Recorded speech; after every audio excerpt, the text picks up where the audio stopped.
Cat.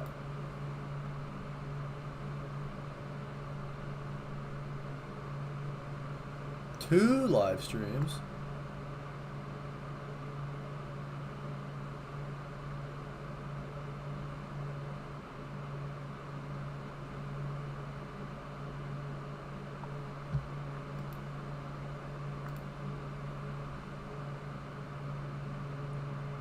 Brother. Alright.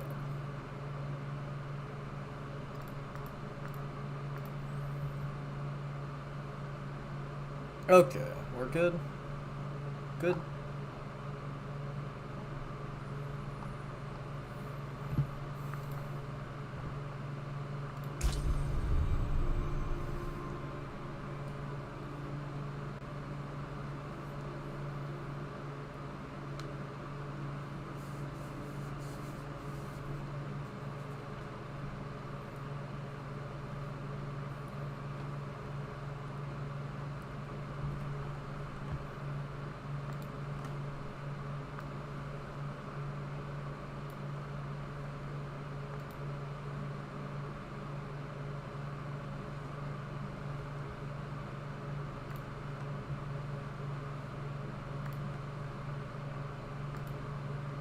Hey. Hey, how's it going, Dad? Pretty well. Your mic, it's a little quiet. Is it? That's okay. It sounds a little better now. I just had to pull it in. Gotcha. But yeah. You ready to play? Yeah, man. I saw you playing Remnant. How's that? It's incredible, dude. It's like they took what was a pretty good game from the first one and then just made it amazing.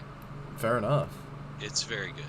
It's like you played through the first one, right? Yeah, I played a good bit. I didn't get all the way through it, but I did play a good bit.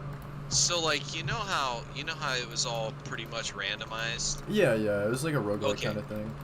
Yeah, so like they doubled down on that. Okay. So like they just added a ton of other like possibilities and a lot of new like event types and Yeah. puzzles Oh, and that's quests awesome. that can show up, and then they made it so that you can re-roll your whole campaign if you want to, or Really? you can re-roll an adventure mode at the same time. So you can have one active adventure, like one of the sections active, and then you can also have a whole campaign active. So,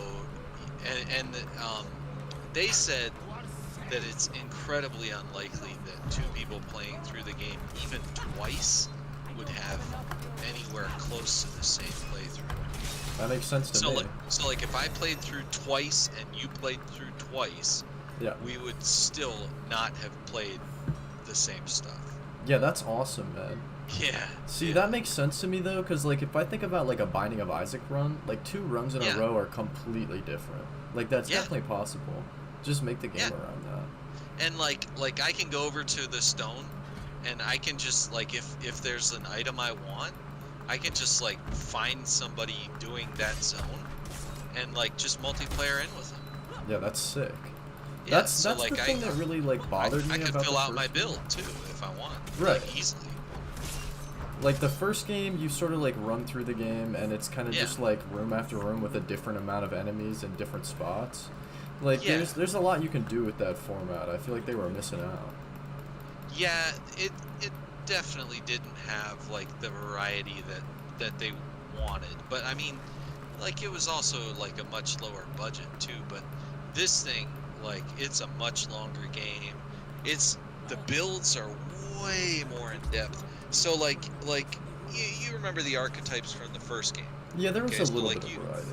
So there wasn't really classes. Mm-hmm.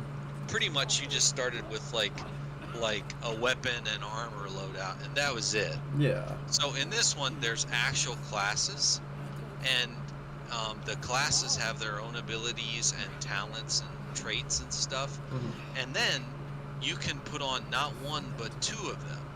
Oh. And you get basically everything from both of them, and that's your build. and there's like a bunch of them. They're really diverse. There's like I don't know, like 7, 8, 10, something like that of them. Like class abilities? No, classes, whole classes. Really? And and you can just like equip them. Huh. You know, it's cool, man. It's really very cool. Yeah, that's really like right now I'm playing a build that I'm playing engineer and trainer. Okay. Trainer is like the pet class, like I have a dog. Oh, okay. And engineer is the turret class. I can plop a turret. Yeah, so you just make a bunch of stuff on the ground everywhere. Yeah, exactly. That's my build. That sounds awesome. Yeah, it's fun. And then like there's other like there's Hunter from the first game. Yeah. And there's this gunslinger class that has like basically McCree's High Noon. Oh, nice. Is super. It's great. And then the levels are insane, man. So like, I'm not joking. Old Yarnum is in this game. You said that, and I was like what? It's old Yarnum, dude. It's old Yarnum. That's crazy. It is. Complete with Yosefka's clinic, and like even there's like the upper cathedral ward kind of. Really? Yeah. It's ridiculous, man. That's crazy. Like, I can't believe it. It's such a good homage. Like the enemies, it's like okay, it's like people like angry Victorian peasants running at you with swords, and then like hags yelling that here he is, let's get him, and they're running at you with like cleavers and stuff. It's like completely like it's just old Yarnum. Yeah, that sounds like Yarnum to me. There's like a werewolf encounter. There was a clock tower that I had to like basically solve a puzzle on to get into. It's so good, dude. That's awesome. And like I just happen to have that level. There's like 5 different biomes that you can get. You just random Yarnum? That's crazy. I random Yarnum, yeah. So like the first one I got was like sort of like this desolate sci-fi prison planet. Okay. And so I played through that one, and then the second biome I got was Old Yarnum. That's awesome, dude. And it was just so sick. What an introduction to the game. It was very good. Yeah. And then the third biome I'm on is that forest planet from the first game. Okay. And yeah, it's pretty cool. That's cool, man. What are they doing for bosses? Is there like a boss every like biome? The bosses are very different than they're just better. Yeah. Like they were just kind of bullet spongy in the first game. Yeah, with a bunch of ads. Yeah, but in this one they're like it's better. Like they just have phases. They all have alternate kills to get different weapons. Yeah, all of them. That's awesome. So like you kill them one way and you get one weapon. You kill them another way, you get a different weapon. Yeah. You know, and it's pretty cool, man. I like it. I like it a lot. I think it's really good. I think it's probably one of the best games available right now to play co-op. Yeah, dude. You know, Diablo will be fun too, but this game, dude, like you gotta play through this co-op. So Remnant 2, it's got like real like co-op. What is it, like up to 4 players or? I'm not sure. It's at least 3. Probably something like that. It might be 4. I don't know, but I'm sure it's not much more than 4. Yeah, no, that sounds awesome. You'd be melting stuff, but the difficulty too is really scalable. Yeah. So like, and it's worth playing higher difficulties. So like, you get a lot more money and XP, like as you bump up the difficulties. Right. You know? And like when I played on the lowest difficulty, and like in the beginning of the game I had nothing, so like it was a good difficulty. But now I kind of wish my campaign was a little harder, you know, because it's just like pretty easy now that I got kind of most of a build.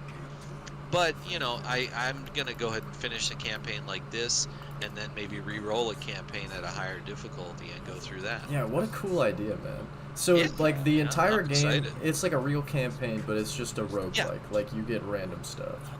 There's a like bullet points for the campaign. Okay. So like essentially, you meet like this god figure, and you gotta collect these 3 MacGuffins to save the whatever, save the universe. Okay. Okay, yeah, yeah. So those 3 MacGuffins, he's not really specific about where they're from. You Mm-hmm. just gotta find powerful beings. Okay. So the function, they function to get you to these worlds, and you kill the world's end boss, and you get the MacGuffin. Right, right. So No, that's the way it that's works. a cool way to set up the story. It's just Yeah, general. These guys are somewhere. Go find where they are, and like yeah, they could be anywhere. No, that's yeah, cool. That's cool. Yeah, I'll have to try it, man. yeah. It's awesome, dude. It's awesome. I just family share it from me and try it. Yeah, Like, I will. because I have it on Is the Steam. combat like basically like the first game where like you get gun? There was melee too, if I remember. You can play a melee build if you Oh, like really? to in this. It's like fully fleshed out, functional. It's like you could play melee. There's a specific class for melee that's Oh, really? actually good, and it's actually the melee class.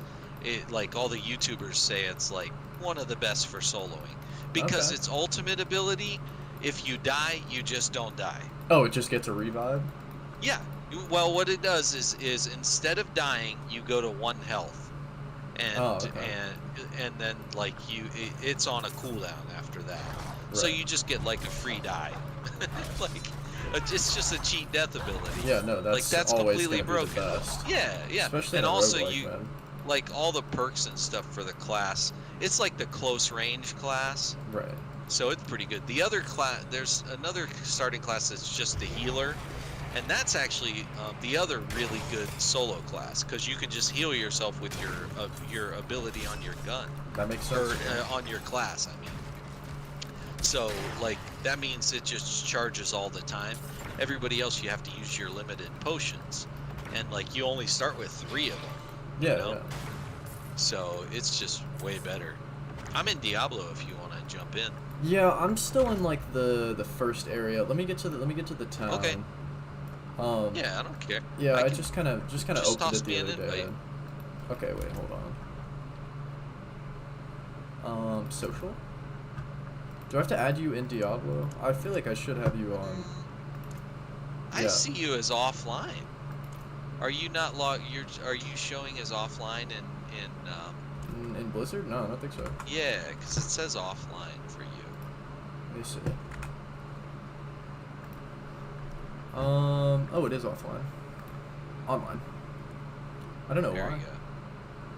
Yeah, I don't know. It may be a default setting. Well, did you see me online the other day when I was playing? Yeah, Yeah, why did it change? I don't know. But yeah, you Um, show offline. it's not letting me set it online. Maybe I'll do a little Does it show restart. me as offline? Well, I'm in offline. It shows literally everyone in offline. Oh, Yeah, that's weird. let me just restart BattleNet. Good idea. Oh, you know what? I have to too, actually. I think I'm gonna just restart the game because everything's weird now. But Good no, idea. so I started playing a barbarian, and I looked down the list, and one of the keystones is like enemies afflicted with bleed will like explode and inflict more people with bleed. So I'm like, all right, so we're doing a bleed build. That sounds fun. Yeah, yeah. So my first ability, the like just builder, it's bleed, and then it also has vulnerable. Oh, rend.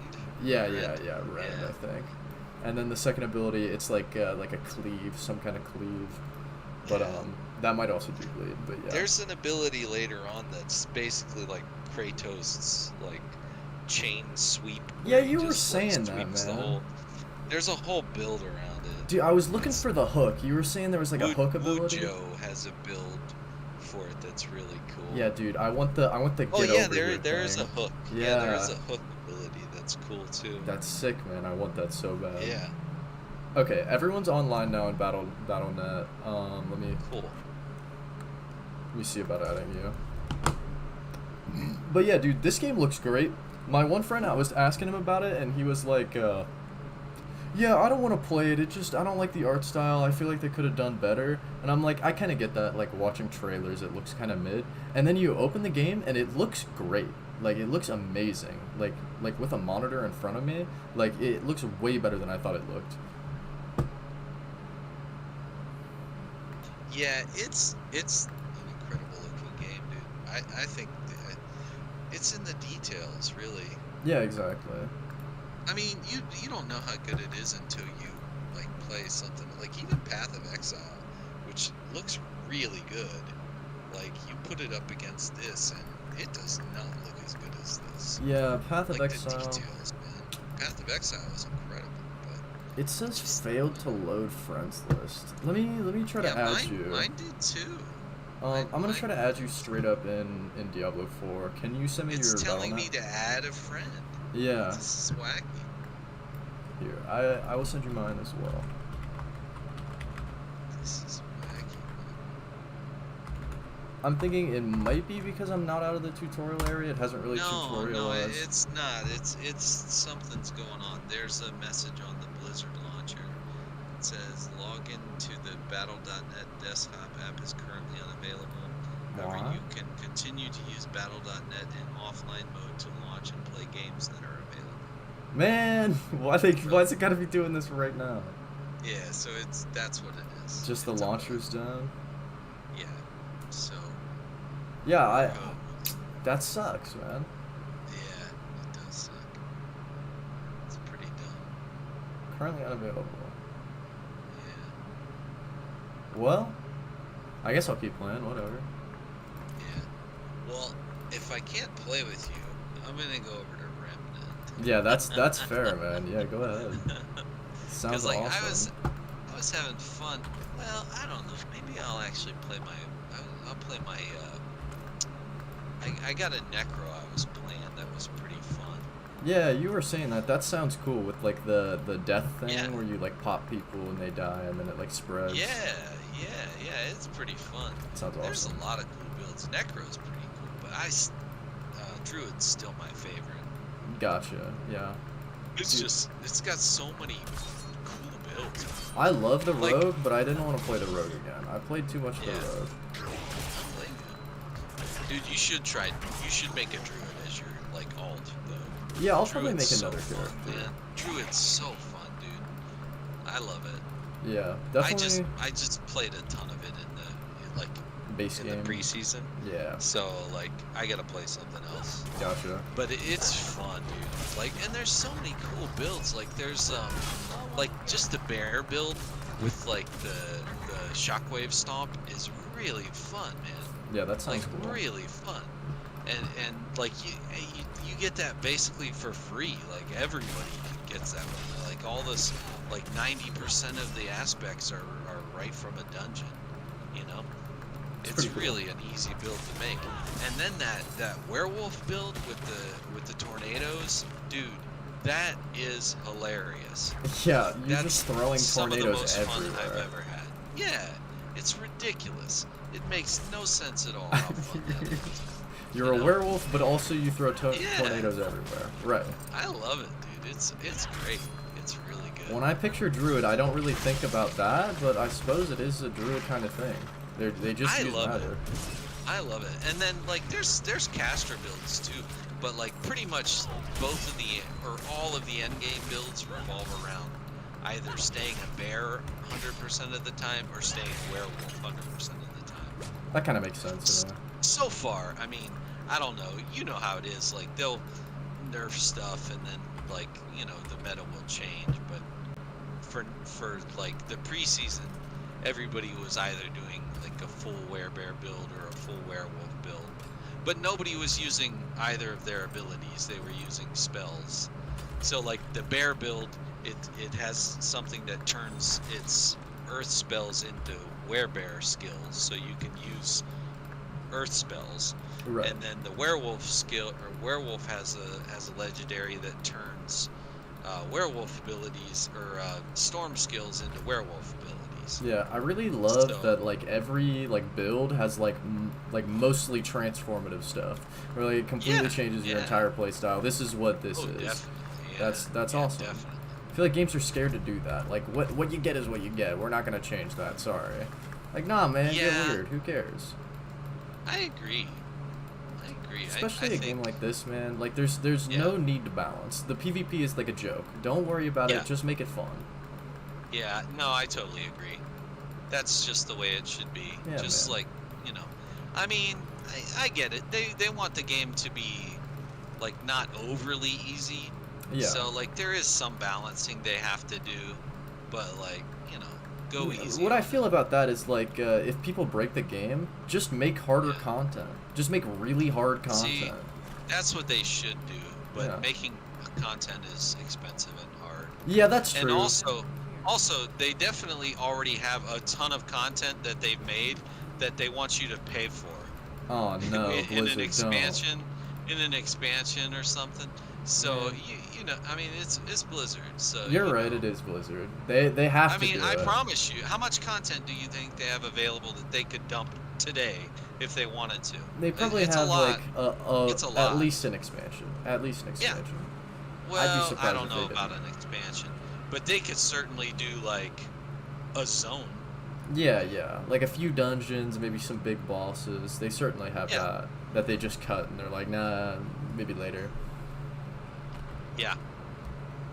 I get it, man. It's a business, but like, what game was doing it with like seasonal updates that were like free and they would just like drop out content? Oh, Path of Exile always does it. Really? Oh yeah, they release like crazy expansions all the time. Like, and every one of them's free. Yeah, that's cool. Like they'll release like they'll just like transform the game like 3 times a year. Just cause. And then they'll take that season, and if it's good, they'll add it into the base game permanently. That's pretty cool. That's pretty cool. Path of Exile is sick, dude. You would love it, but like, I mean, you gotta learn it. There's a learning curve, which dude, I don't know man, it either. Like, I suck. The only thing about Path of Exile is I don't want to use a build guide. I wanna learn. I wanna try out myself. So like, that's a valid way to learn to play the game, but you need to accept you're gonna get butt stomped. Yeah. And that's, if you're good with that, then that may be the best way for you to learn it. Like, just make a way to respec. Like, that's yeah, you can't respec. Respecking is, especially at early game, is just like, you're just not going to be able to do it. Dog. And even end game, like, you're going to be able to do it a little. Yeah. Like, a few points here and there, you know? But, like, that's not really how the game's built. Like, once you're good at it, you're going to be able to level a character in, like, a couple hours, you know? Like, I mean, a few hours. Like the campaign for a noob like me takes, you know, a long while, but like for a veteran, that's like nothing. Yeah, I guess that makes sense. I don't know. It just and that's what they do, is they're like, oh, I'll play this build this time, you know. And there's a million skills. Oh, and Path of Exile 2 comes out in like December, and that's gonna completely transform the game again. Also free. I guess it makes sense, but like okay. Yeah, dude, you would love Path if I have Diablo 4, why would I play Path of Exile? Oh, you are not gonna play Diablo 4 all the time. You don't think so? No. Neither am I, and I really like it, but I'm not gonna play it all the time. Yeah, I don't know. I kind of think I'm gonna play a few hours or maybe a couple weeks of each season, and then that's good. That's good. Fair enough. What I'm kind of wanting is like a game that I can just chill and stream and not have to actually Diablo's a good choice for that. But like, honestly, action RPGs in general are great for that. Yeah. And like you could make a thing of like PoE and Diablo and like whatever else comes out, and there you go. Yeah, I'm not sure what I want to do. I just know I want to play Diablo, and I'd like to be streaming at the same time, so we'll do that. Yeah. Dude, there's a bunch of stuff coming out. I don't know, man. Armored Core, I'd love to play Armored Core too. I'll probably stream that. I'm gonna try that. Skill Up didn't think like too much of it, to be honest. Really? Yeah. Did he play it already? Yeah. There was like an event for YouTubers. Oh like, man. Content creators that they played some of it. Dude, I can't wait to be a real content creator. He was one of the only ones. He was one of the only ones who like had any kind of negatives for it. But he had a ton of positives too. but he just like he felt like it was like we're used to like perfect gameplay. Yeah. And that's not this. Yeah, I guess that makes this sense. This is like pretty good, but like not perfect. Well, it's pretty early in development. They probably got to get everything ironed out, you know. FromSoft, they know how to do action combat. They're just trying something new, right? So anytime you try something new, there's gonna be stuff to work out. Yeah, that's true. I'm gonna play it. I'm gonna play through that crap for sure. You can't miss a FromSoft game. I just can't do it. Heck no. They're just too good, man. Too short, man. Right, exactly. Yeah, I'm definitely gonna play through it. But hey, yeah, man. Sorry, I gotta respond to my chat. This guy Gustavo said something very nice. He was like, "It's your first fighting game, and you're already in gold. Good stuff, man. Yeah, it's definitely hard to get up in ranks, especially when you're new to games. So I'm glad my guys are helping out." Yeah, it's all about breaking those teeth off. Yeah. You get stomped in the lower ranks. Yeah. Grind your face on this gear for long enough, and you'll be good. Yeah, that's exactly what it is. But you really do gotta learn. But it's cool, man. Dude, I was playing Street Fighter 6 when all of my friends were up for a while, and I just sat them down and were like, all right, you're gonna play with modern controls, and I'm not gonna tell you anything. And they were they were like just already figuring out like crazy combos and stuff and doing like 40% damage. I'm like, man, it was great. No, it was super fun. Yeah, they loved it.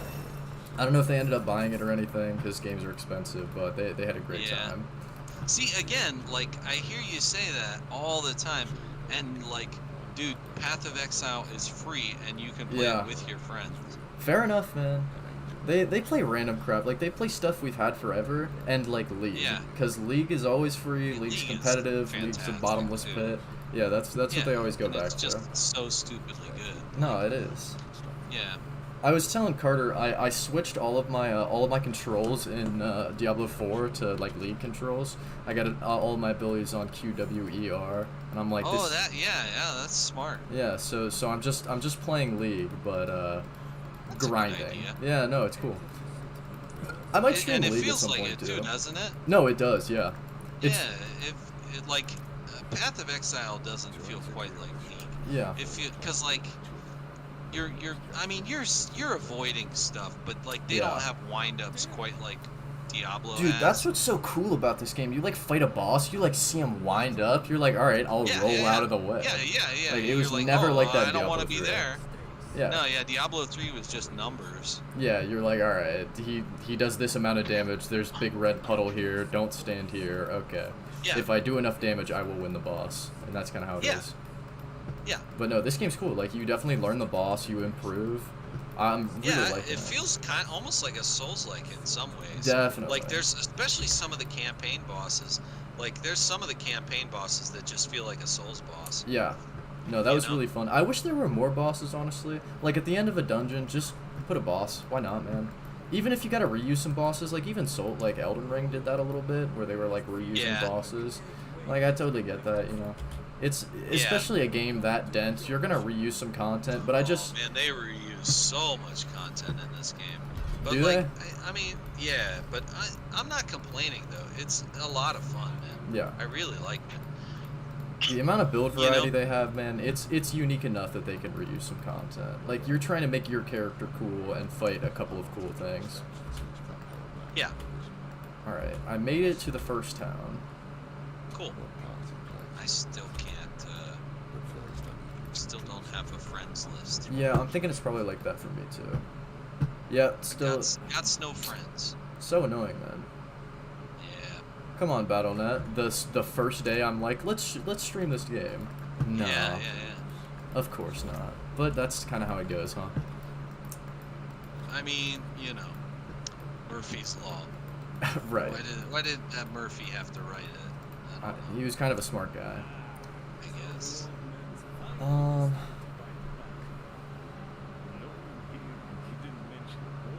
Yeah, exactly, Gustavo. You know what I'm saying. They can reuse some content. The game's fun enough. There's enough going on here. I'm still gonna have a good time. Yeah, like, and for the amount of content in this game, like, I don't feel bad about it. I really don't. What do they want me to do here? Purchase. Okay, the whole line. There's just so much, you know. There we go.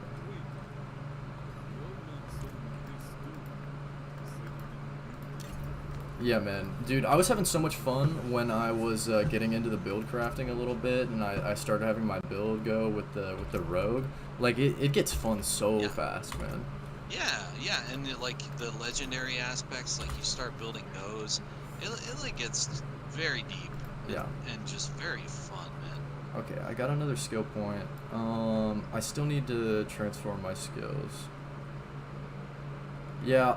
The one thing I'm not sure about with the Barbarian is how to stay alive. So fortify.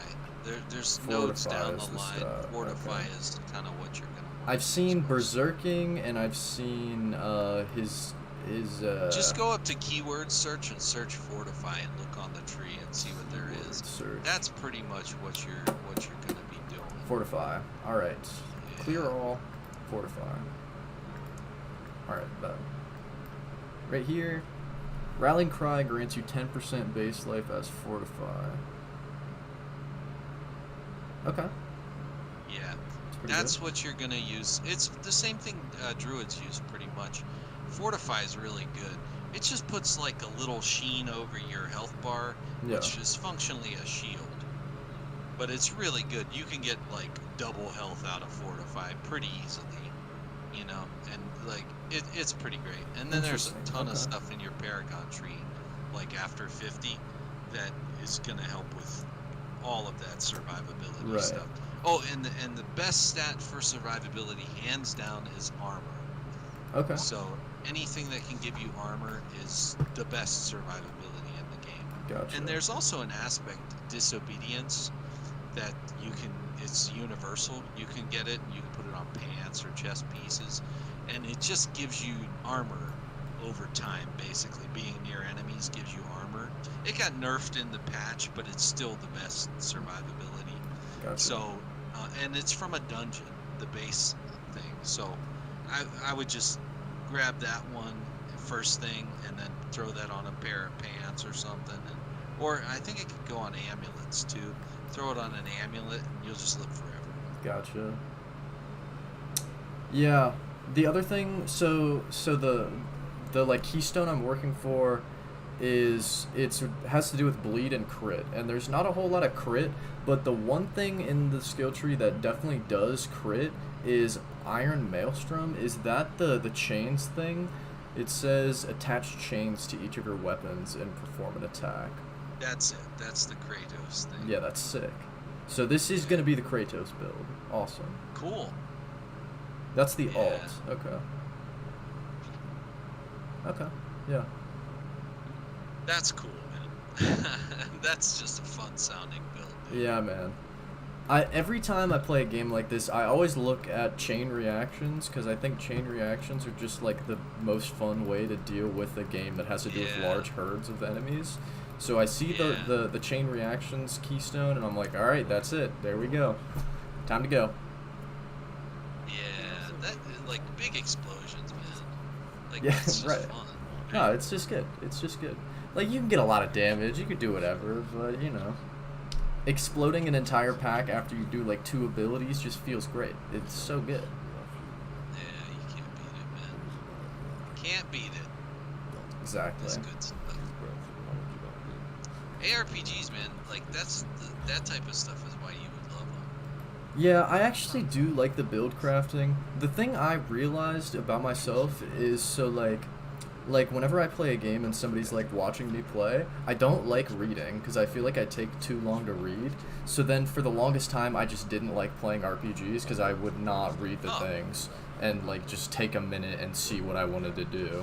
But like if I actually just take a minute and I'm like, oh, this thing does that, I bet that goes really well with this, and then it does, like that's such a great feeling. Yeah, and this is the type of game where you can experiment a lot and like it's kind of fun. You know? Yeah. Dude, that's what I love about like, Diablo. Like you don't get punished for it, you know, like you do. What's the horse button? Z. Z? Yep. Lies. Maybe I don't have my horse yet. Oh yeah, are you level 20? You have to be level 20? Yeah. You have Dog. to have one character to level 20. Oh, okay. Well, fair enough, I guess. That's lame, man. Yeah, now I gotta run everywhere. Well, okay. Yep. Like a pleb. Yeah. But the good news is level 20 is like a good evening's play. Yeah, I'm level 6 already, and I just got out of the tutorial area, so I think I'll be alright. But yeah. Now there's okay. So now we just go into the world, which is sick. Okay. But yeah, this game's awesome, man.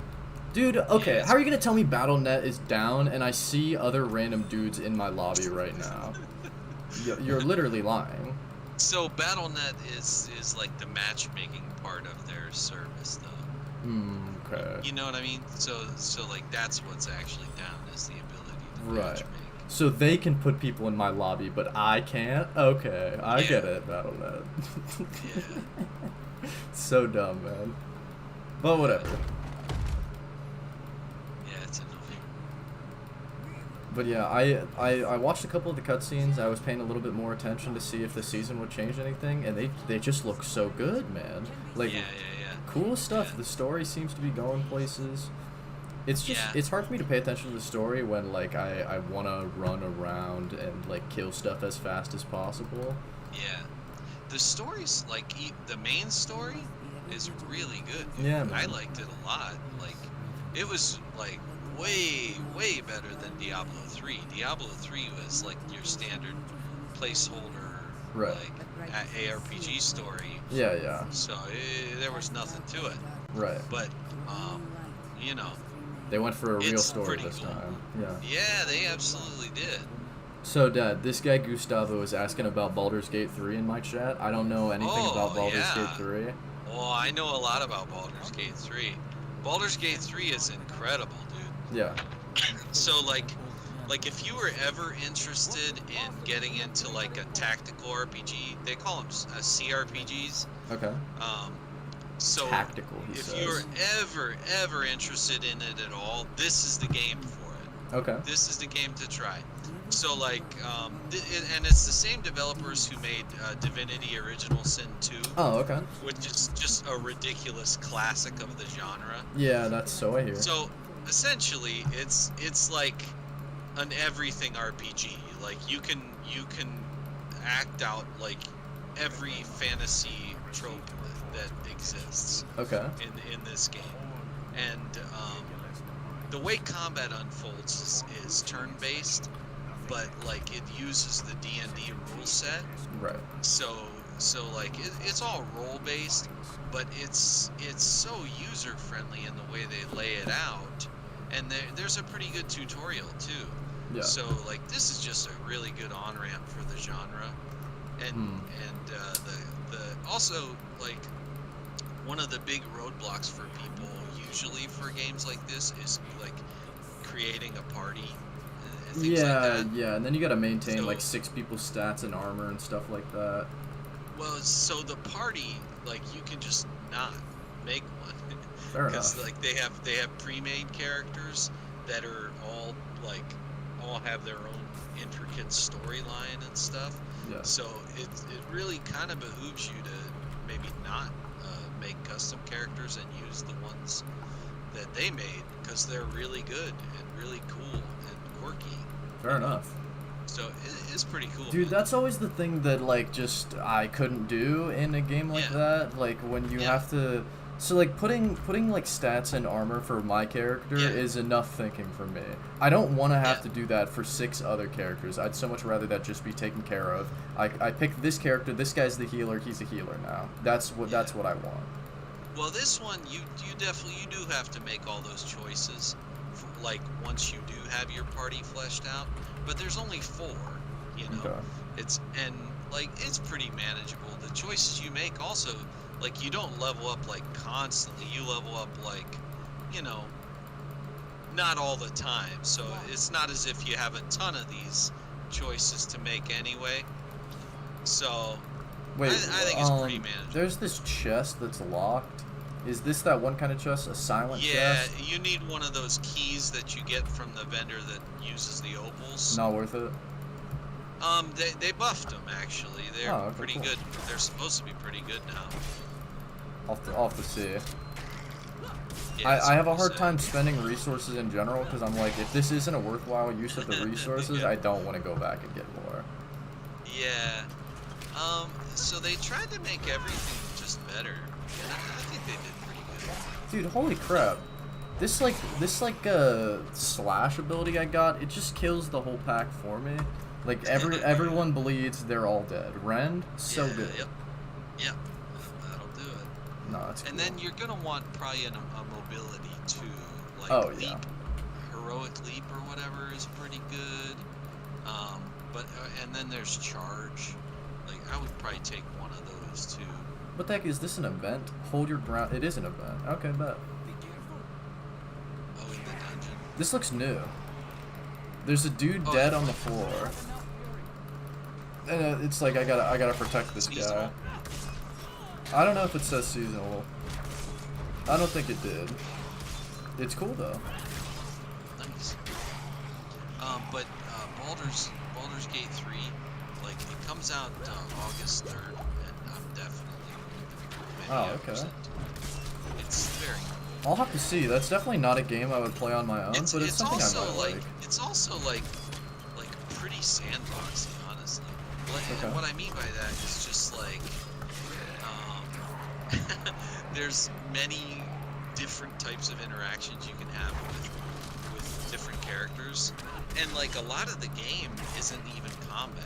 A lot of it's just like adventuring, talking to people, solving mysteries, picking blocks, robbing people, whatever.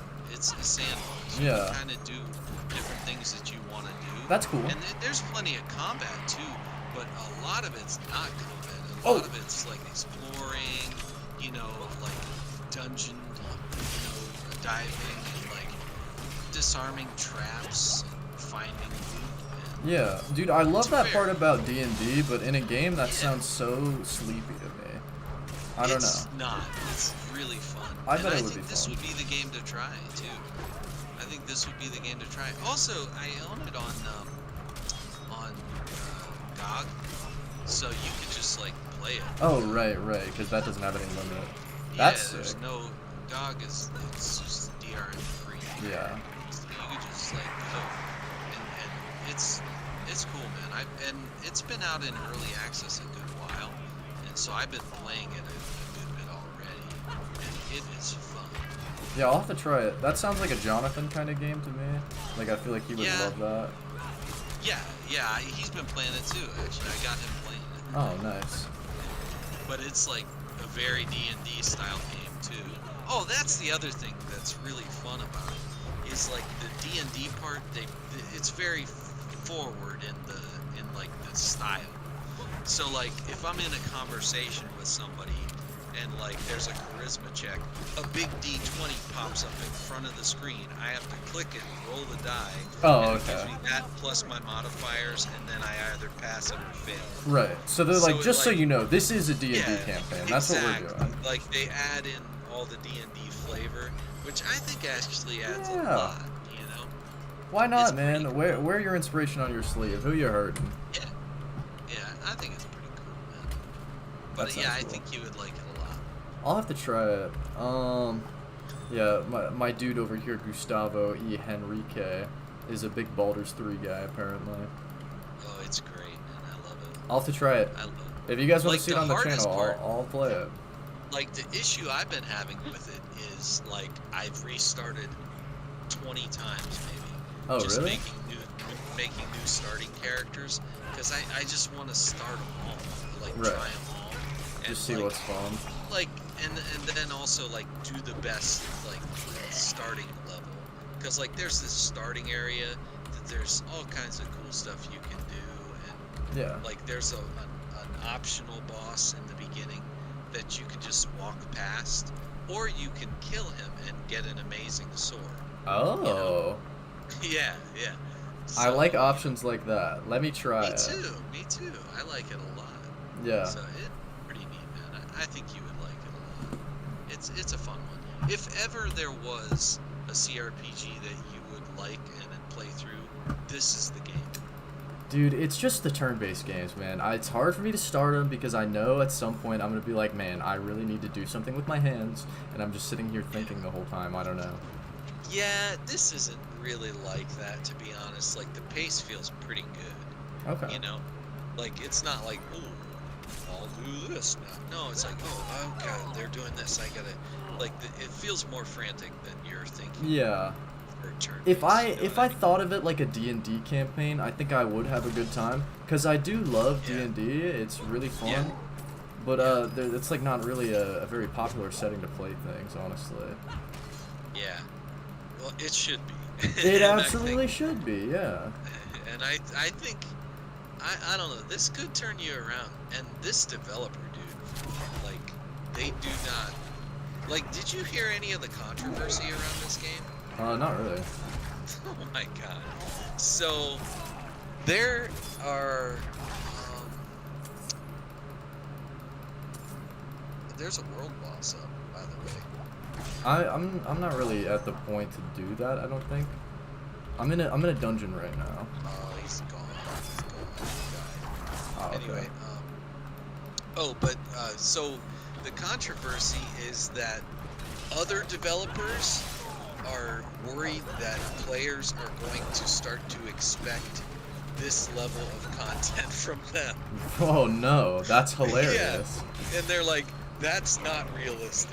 This game was way too much work. We are never doing this again. So, I forget the numbers, but there's something like, there's like thousands of hours of voice-acted cutscenes. Oh, that's insane.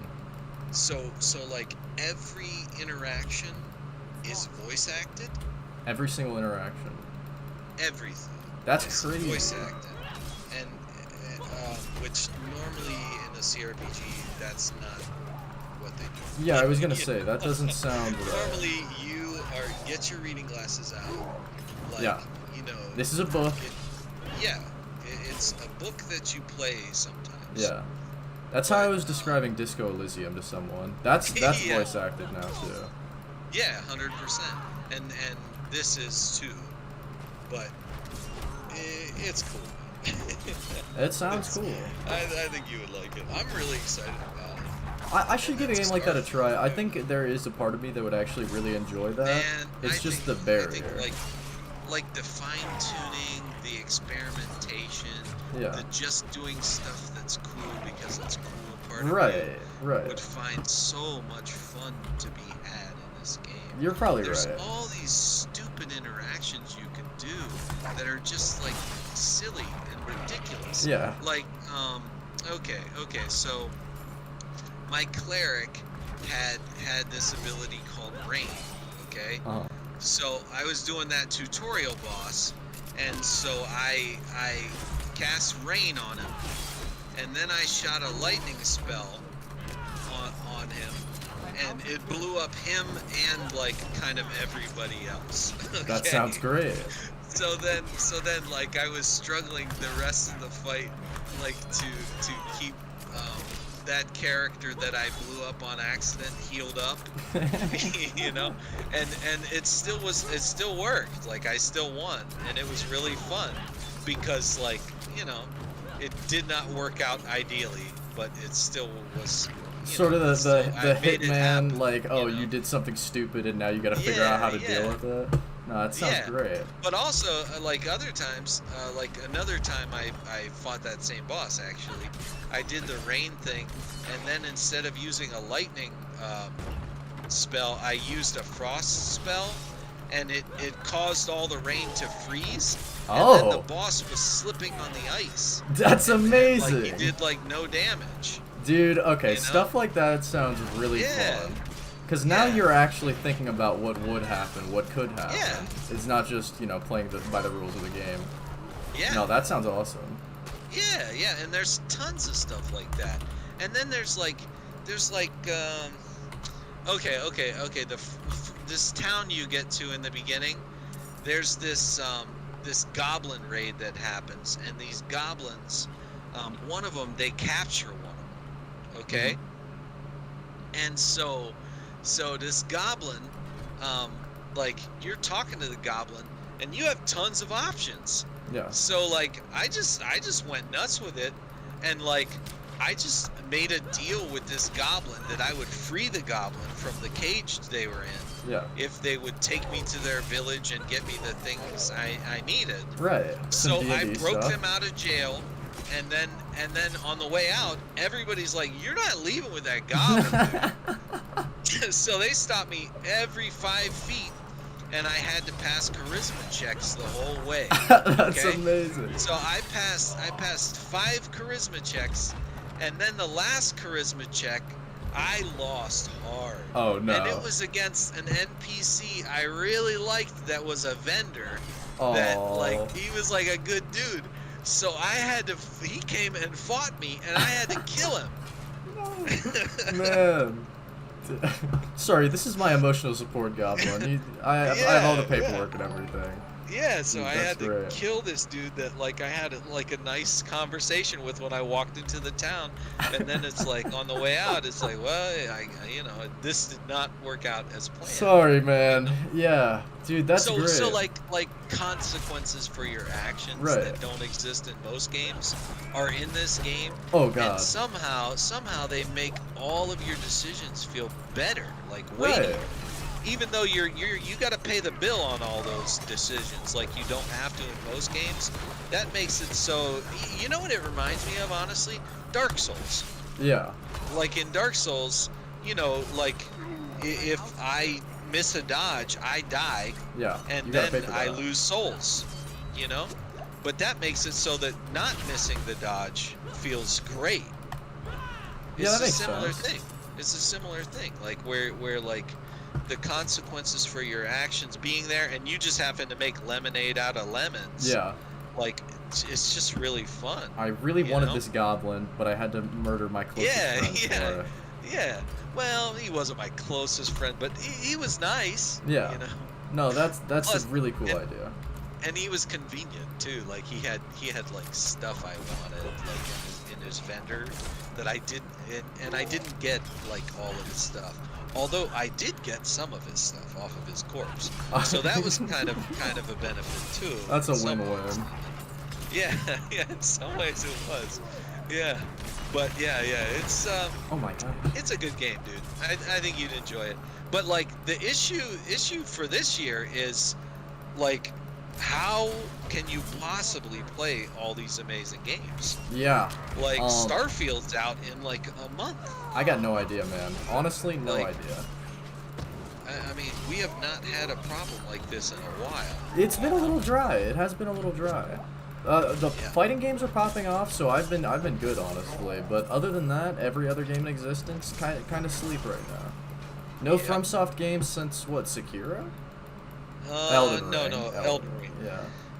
Yeah, that was 1,000 years I'll never get back from last year, or 1,000 hours I'll never get back. Yeah. From last year, but they were fun hours. To be fair. Yeah, dude, I loved Elden Ring. You know me. I only played through it once, but it was a great playthrough, man. Loved every second. Ended up with a broken build, except for like 2 bosses. I only played through it twice. Oh, okay. And like I'm usually a like many playthrough dude. Yeah, I can't do it. Like, but there's just so much in that game. Like it just wasn't that kind of game. Like I don't know, 15 playthroughs of Bloodborne maybe, for me. Dude, like I don't know how many 100+ characters I have on that account. See, that's crazy. It's to me a lot. Bloodborne, man. There's only one build. How are you playing anything other than Dex in Bloodborne? Oh, dude, I played Dex, Strength, I played Blood Tinge. Blood Tinge is I played cool. Arcane. Blood Tinge is just cool Dex. You get bleed now. If you use Chicago. And then I have, I think, like 3 different Dex builds on there just for different weapon playthroughs, you know? Yeah, there are a lot of sick weapons in Bloodborne. I think that's really what distinguishes it. Because, like, just every weapon is a completely different game. It's funny, there's half as many weapons as most, like, From Software games, and it's somehow, like, deeper. Yeah. Dude, just giving everything 2 movesets is really cool, man. That's very deep. I'm surprised they didn't just ape that for, like, other games. Like, that's such a great idea. I'm surprised everybody doesn't steal everything, like, from Software. Dude, I think... Like, it seems like such a free win. I think but, like, Neo is probably the closest to like stealing the moveset thing, but like they went a little too ham with it. Like 3 movesets, now I only use 1. If you have 2 movesets, you know, you'll switch between them. You'll see what's better about each of them. If you have 3, then you settle on 1 that's good, and you're like, all right. I don't know, man. Neo, I feel like they're doing too much there. Yeah. They muddied the waters. I really love Wolong, though. Oh yeah, Wolong is cool. That's a game I should play more that. of. That's fun, dude. The beginning the of the game was caught like, me. There wasn't too much to the DLC, but it was fun. Yeah. That's a game where you can see the inspiration from all over the place, and it's cool and unique stuff. Like just a meter to manage other than stamina. That's something no one's done. Why has no one done that? I don't know. Yeah, and like the other thing that's really cool is like using that meter for several things. Yeah. You know what I mean? So like your stamina meter is your mana bar too. And yeah. Like there's just a ton of depth. So everything is like a fun trade-off rather than just super simple. Like there's a lot of challenging decisions to be made in the moment-to-moment gameplay that, you know, I think it's really cool. I'm telling you, bro, that's a fighting game thing. It is, dude. Just like a meter that you can use it for this, or you can use it for this, and depending on the situation, you get different stuff out of it. Like that's all fighting games, man. I'm in a bear trap, bro. Okay. This isn't really a dad thing to say, but you would be an amazing drug dealer, son. What? Why's that? No, I'm just saying you're very convincing, very persuasive. Yeah. Dude, I wish people would say that when I try to get them to play Street Fighter 6. Okay. When a random person is like, I want to play Street Fighter 6, I'm like, alright, they'll play it with me. When Carter Allen is like, I don't want to play Street Fighter 6, there's no moving him. He won't do it, man. He's one-track mind. He's like, Tekken 8's coming out in a couple of months, maybe a year or 2. I'll just play Tekken 8 when it comes out. I can miss this one. I can't do that, man. When new fighting game comes out, I gotta get my money's worth. It's just those are my games, man. They're great. Yeah. Have you seen anything about the League fighting game? I mean, you told me some about it. It sounds like it might be like the one that would get me in. Dude, you know? I think it is. So they just like had YouTubers can come and play it kind of thing, conference kind of thing. And so one of the things they revealed is that it's 2v2, it's a tag fighter, but you can play with another person on your team. You can play this fighting game with your feet. With your Dude, you could. I don't know if it would help. That's what I actually need. I need a fighting game I can play with my feet, and then I'm in. There's no special move inputs. That's the thing you're gonna want to be interested about. Okay. So that's you're talking my language now. Yeah, there's no special moves. It's like Smash. Like if you hold forward and do the special button. And it's not like an old dude mode, like Street Fighter. No, that's just there's none in the game. Oh, okay. None in the game. But the thing that is pretty cool is so it's 2v2 and you can play with another person playing as your assist character. So like you and your buddy can be sitting on the couch playing on one team against somebody else. That's fun. Yeah, I thought that was pretty cool. I don't know how much like you're gonna get out of that honestly, because like when you play a fighting game, you're gonna play the fighting game, and like that's like a party mode. But no, it's super cool, man. And it's all the League of Legends characters too, so you got like Echo and Ari. I like those. I like all those guys. Yeah, no, they're well designed, man. And like they've all got unique mechanics, like Echo. So you know how he has like his teleport thing, you can teleport back to it in the game. So it's like that. Some of his special moves will leave a clone behind, and then you can teleport back to the clone and like do crazy stuff with that. That's pretty cool. Yeah, no, it's awesome, man. And like I said, no special move inputs. inputs. Give it a try. Yeah, man. Give it a try. I think it's gonna be awesome. That's the game I'm really excited for. There's a few coming up. There's Mortal Kombat 1, which is another tag game. Yeah. And then Tekken 8. Like the input style from Mortal Kombat. It's like a lot of simple directional inputs. Yeah. Like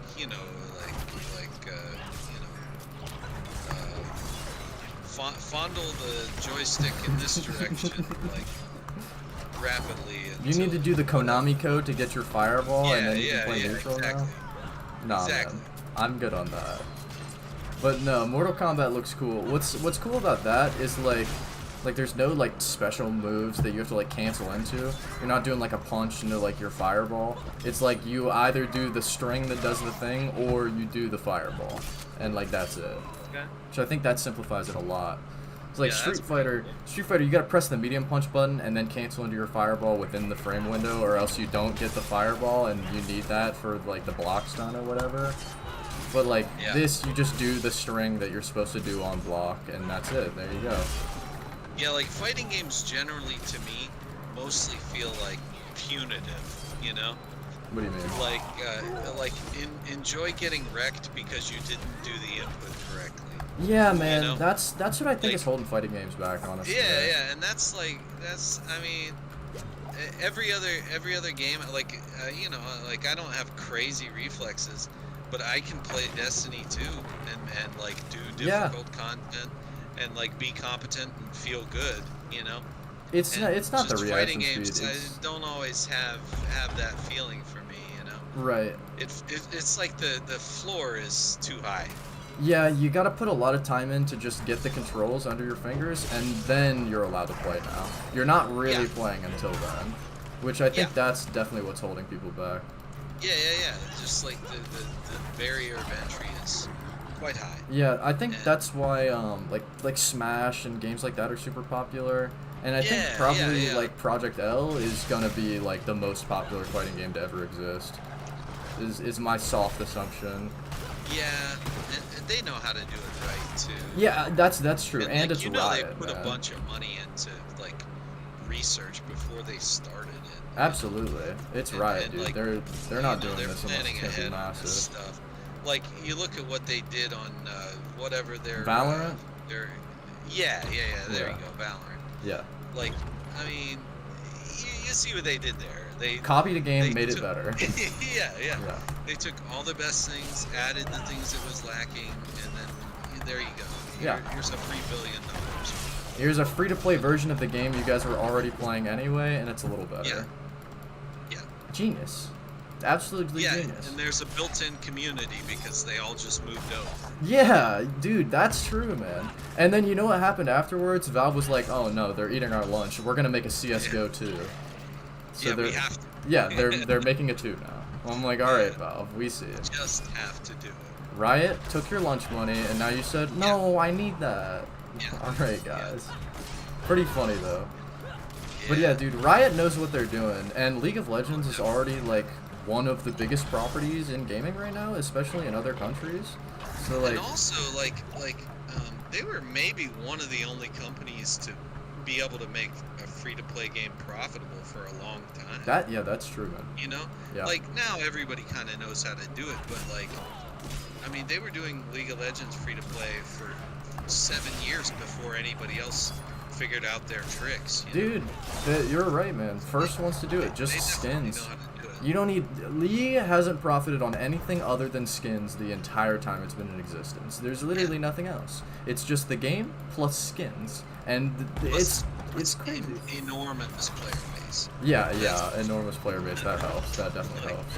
Like, you've got to have a ton of players or else the whole thing falls apart. Well, that's why you make one of the best competitive games there is. That'll do it. Like, wasn't Dota out before League? Yeah. And then they just aped it and made it better? It was like a mod for something, I think. At the same time. And then there was also Han. What's that called? I haven't even heard of that. It was like the three of them, and then there was Heroes of the Storm. Yeah. Blizzard couldn't do it. Like Blizzard's answer, and couldn't do it. Did not work. Blizzard's always got to try the new trend. I'm surprised they haven't done. I guess Overwatch is their shooter, huh? But they kind of shit the bed on that one at this point too. Yeah, thoroughly. Yeah. Definitely need some new sheets after Overwatch too. Yes. Yeah. I mean, they had a hit game on their hand, and they worked diligently to make sure that didn't remain the case. Seriously, man, like I don't even understand how they went wrong. Like Overwatch 1 was like the biggest game that came out since like Minecraft, and then they ran it into the ground. Like League has been standing for like over 10 years. They had a monetization model that was like you bought the game, and then also you spent $1 billion of your hard-earned dollars on loot boxes too, and that somehow wasn't lucrative enough. You know? Yeah. Like, No, we I'm need just more. saying, like, you guys need to like trim down your expectations for your yacht budget. So, like, okay, the thing is, it's just short-sighted. Like, if you're running a business, you don't take all of the money from your customers, because then you don't have customers anymore. You need to leave them with money so that they can come back and be reoccurring customers so that you can grow slowly. Like, if you just pickpocket everyone, you're going to lose the money from your customers, so now you don't have them. Like, what are you doing? You can shear the sheep every year, but you can only skin it once. Exactly. That's the analogy. It's just dumb. I don't know, man. Blizzard, you would think would be better. They made amazing games, but they're just dumb, man. Yeah, it's the corporate part. They're a corporation. Oh my god. Like, they got a taste for like big money, and that's that. That's. Yeah, you're right. That's always what it is. I mean, honestly, the worst thing for Blizzard was WoW blowing up. Yeah. They're like, man. Like before that, they were an incredible game developing. Like they made insane games, man. Like Warcraft 3 was like way beyond the average in the field. You know, Diablo 2. I mean, come on, Diablo 2 invented this genre. Seriously, you know? Yeah. So like they have this incredible pedigree, and then you know they accidentally slip on a banana peel and make the biggest game in history, and all of a sudden all the suits come out of the Yeah. Oh, there's money to be made here. Okay.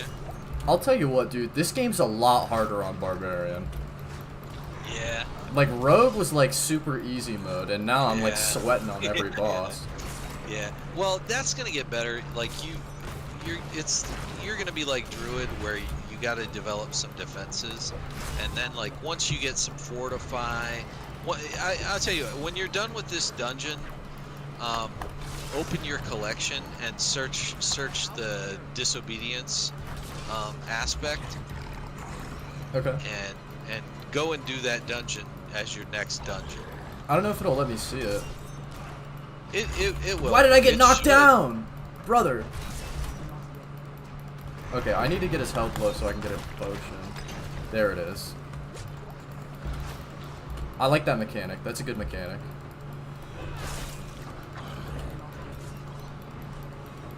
I have no stun, no CC.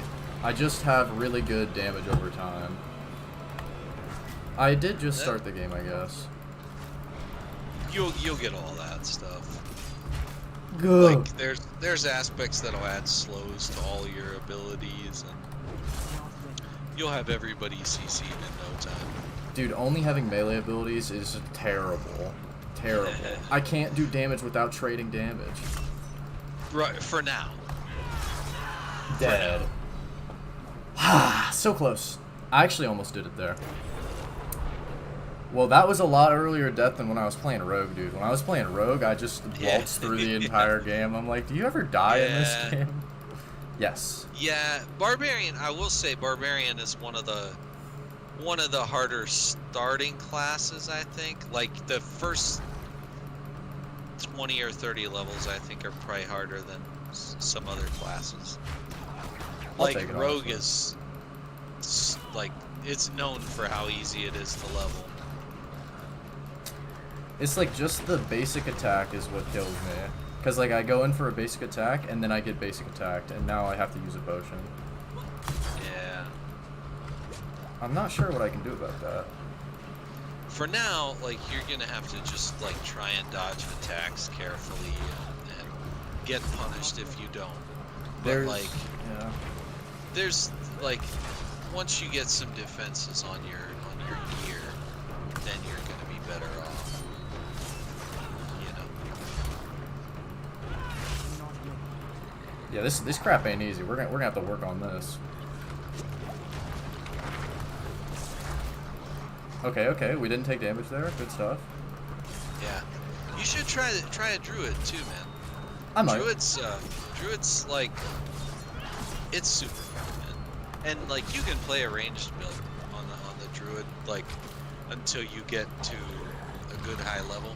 And honestly, like you're probably gonna want to go like the Werebear Pulverize build to level anyway, which is a ranged build. But it's a ranged build. Dude, what did I get knocked down by? Too. When he goes into phase 2 and I just am knocked down. That ain't cool. It's messed up, in fact. Oh. Boned.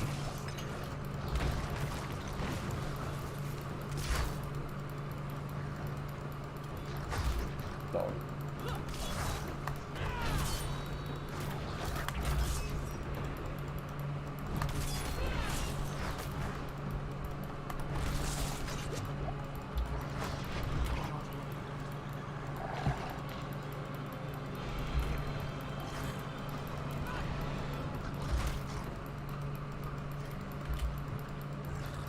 Dog, there's no way. They get you good. I'm just running around. Dude, this season pass is weak. What, on Diablo 4? Yeah. The season pass is pretty weak. I didn't even know there was a season pass. I guess it's a Blizzard game. Why am I surprised? Yeah, they just released the season 1, and like it's. I mean, there's a free track on there too. So like, there's some free stuff you can get, but it's like free, not free. It's all garbage. Like it's super bad. Like Gotcha. I don't know. It's all cosmetic, which okay, that's cool. No. But it's not great cosmetics.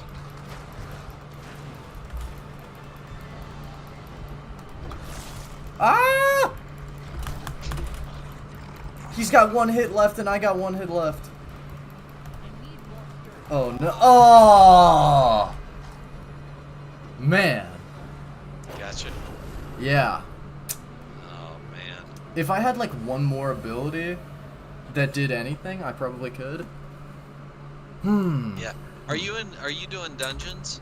Yeah, I just did the first dungeon available. Oh, okay. So, like, you may want to do some Tree of Whispers. You don't have Tree of Whispers yet, do you?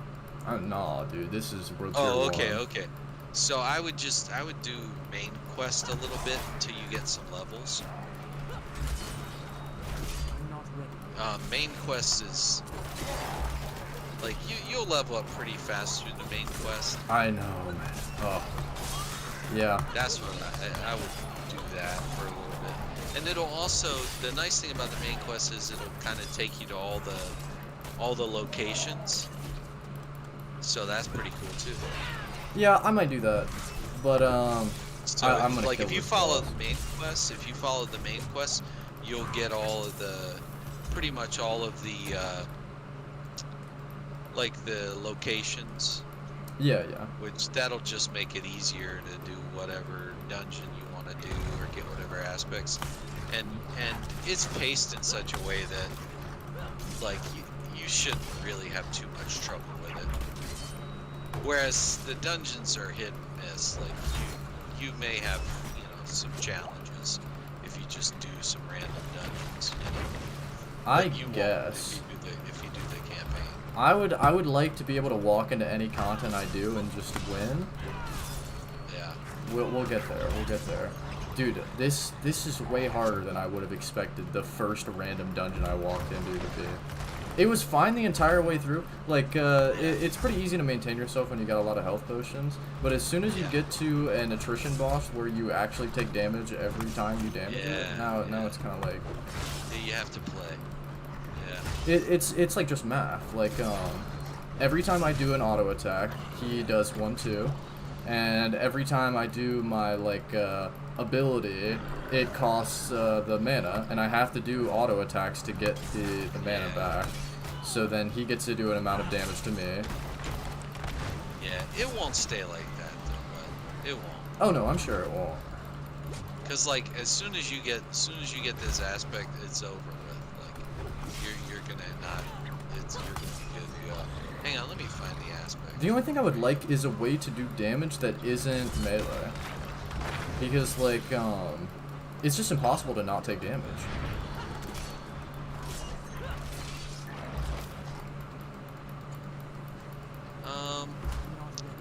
I think you might want to play a different class. I'm not joking, cause like I don't know, man. I think like it's all pure melee builds for barbarian, and I think they're the only class like that. Gotcha. Well, I can make it work. I'm not gonna tap out. I'll figure it out. You don't have to, but you should try something else though, man. You should try Necromancer, super fun. You should try Druid, super fun. Don't try Sork. Yeah, I wasn't gonna. Sounds like a waste of my time. Yeah, they got kind of a beating this patch. Like but I don't know, they're supposed their to main announce stat doesn't tomorrow. work. Like that's so dumb. Yeah. Well, they're gonna fix that next season. No, they are. They're gonna fix resistances next season. Poor fella. Yeah. Oh well. Next season they'll get to have some survivability, so that'll be a fun treat. You guys get to play the game now. Congratulations. Yeah. The only functional build in the preseason for Sork, well, there were a few, but all of them had like all the survivability tools. Okay. Like all of them, like the whole survivability tier. It was like what everybody used. Oh, that's bad. Yeah, that's not a good sign. Like if you gotta buy the whole tier worth of abilities to make sure you don't die.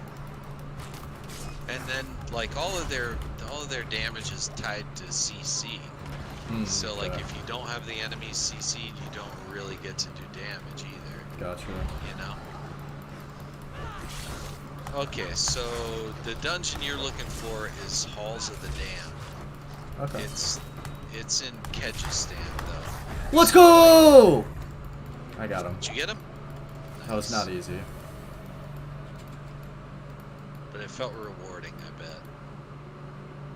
Try doing 2 hits and then dodging? Brother, are you telling me it's actually the way you're supposed to leash in League? That's wild. I don't know if that's accurate, but Stutter step? Yeah, okay, so like when you clear jungles in League of Legends, what you're supposed to do is you're supposed to hit them twice and then you play jungle, you know. Yeah. But yeah, you're supposed to hit them twice and then walk out. Yeah. That's what this dude was saying. Yeah. I hope you're right, Gustavo. Don't take the fight against the boss until you have the level advantage. Yeah, I should have known, man. That would have helped. Man, that was actually a great feeling. No, I'm cool. Nice. All right, now okay, what's the recall button on PC? T. T. Okay. T will take you to the closest place. Kyovashad. When do I get the Enchantress? Because that's the other thing I need. Is it a story? Oh, okay, it's a level? Okay, that. Yeah, you just hit level thresholds for all that stuff. Gotcha. And then there's the little white cross icon. If you open your map on the right, just click out the little key thing. Wait, the little key thing? What? Like the little arrow on the right. Yeah, that's my quest. Just click that. Yeah, and then the third one is priority quest. I don't have that. I don't have anything. No. Okay, so when you get your first one of that, that's like where you're. No, I have extraction and imprinting. Yeah, that's like for your aspects. You want to do that, right? Oh yeah. I remember the thing that gave me combo points on Rogue. Yeah. Okay, let's go do that. That's like right here. Lit. Yeah. The other one, the Rogue one, was like way out in like the 3rd area. I don't know why. Yeah, you should do that. Do that right away, cause like those class quests, they really raise your power fast. Man. Yeah, that makes sense. What are the barbarian ones? Weapon expertise. Oh, okay. So, cool. It's pretty cool. It's you'll like it. You'll like it. It's a cool system. I'm not gonna look up a build or anything. I'm gonna just play this game completely by feel until I literally can't. But the basic idea is do bleed and crit and explode everyone, and then survive some way. I don't know how I'm gonna survive yet, but I need fortify, I guess. Is that that's the thing, fortify? There's also berserking. I don't know. I don't know anything about berserking. I don't really either. I know it's like a buff that you get that like. Oh. It like enables other things to happen, but I didn't really play with it at all.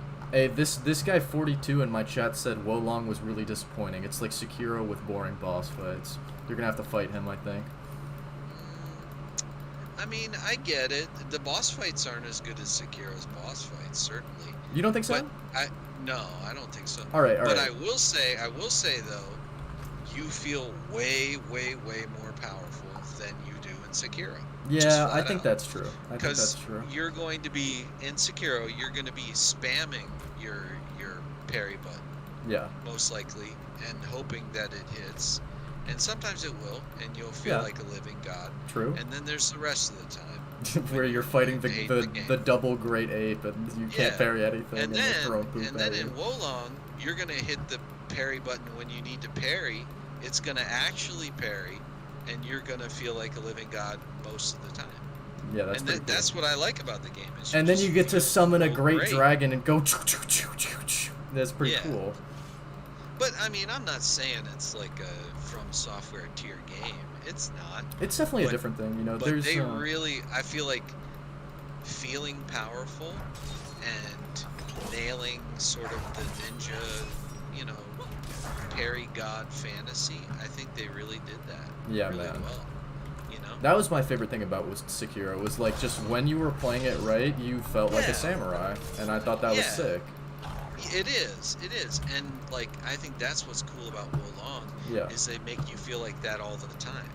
Yeah, fair enough, man.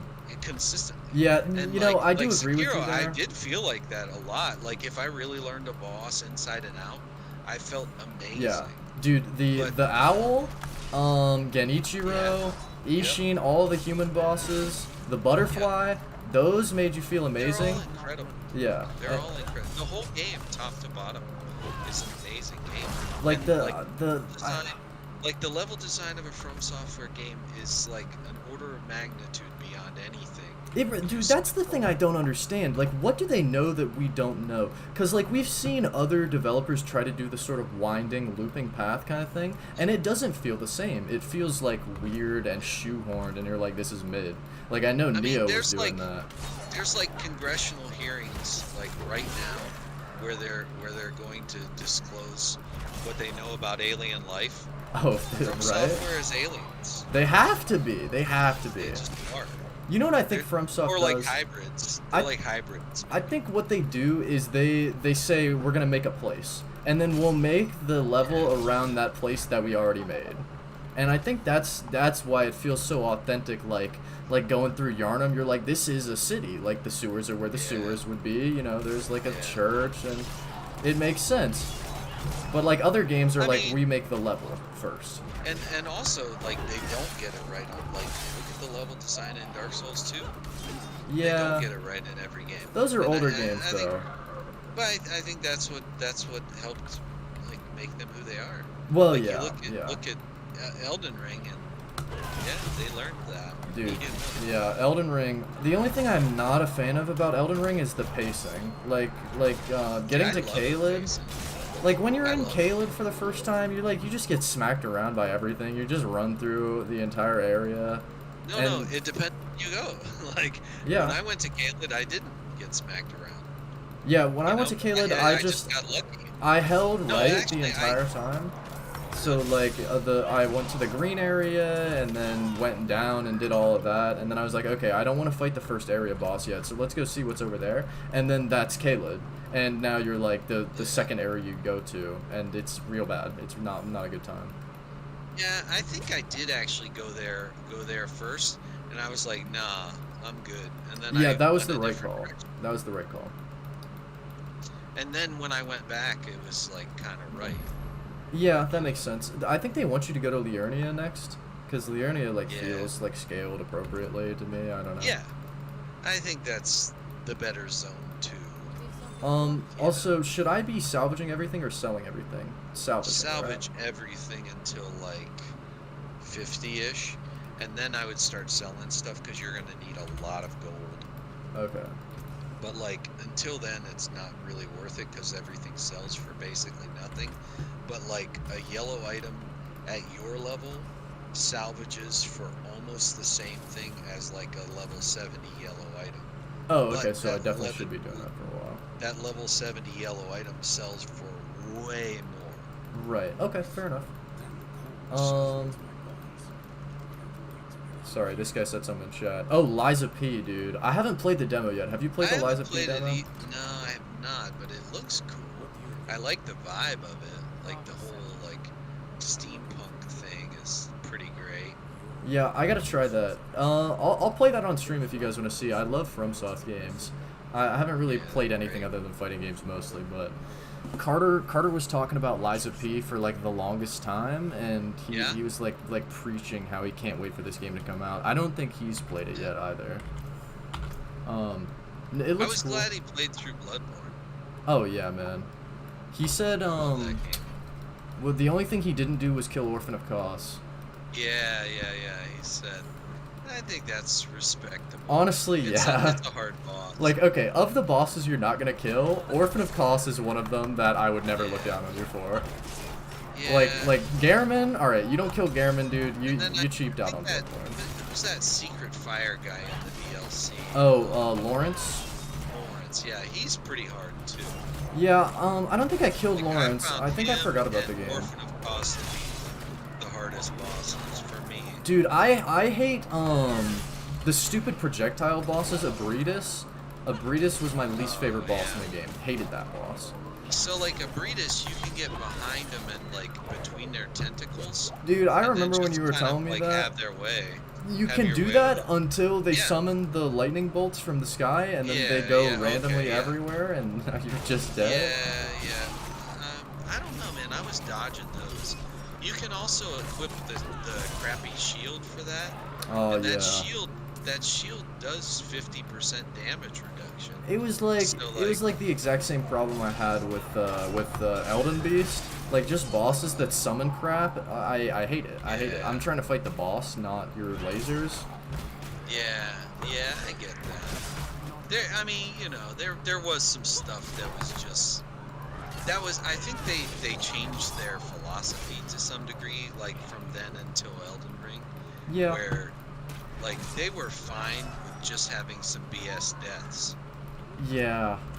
Like they're like, oh, they're gonna die to this sometimes, and they were like, we know. I totally get it. Like the thing is when I think they changed their idea on it, because like you don't really see a whole lot of that in Elden Ring. No, I mean there's some Elden stuff. Ring's pretty fair. Mostly like if you die in Elden Ring, you died because you did something wrong, and like that's fair. And like even the stuff that like the last boss, whatever the Radagon?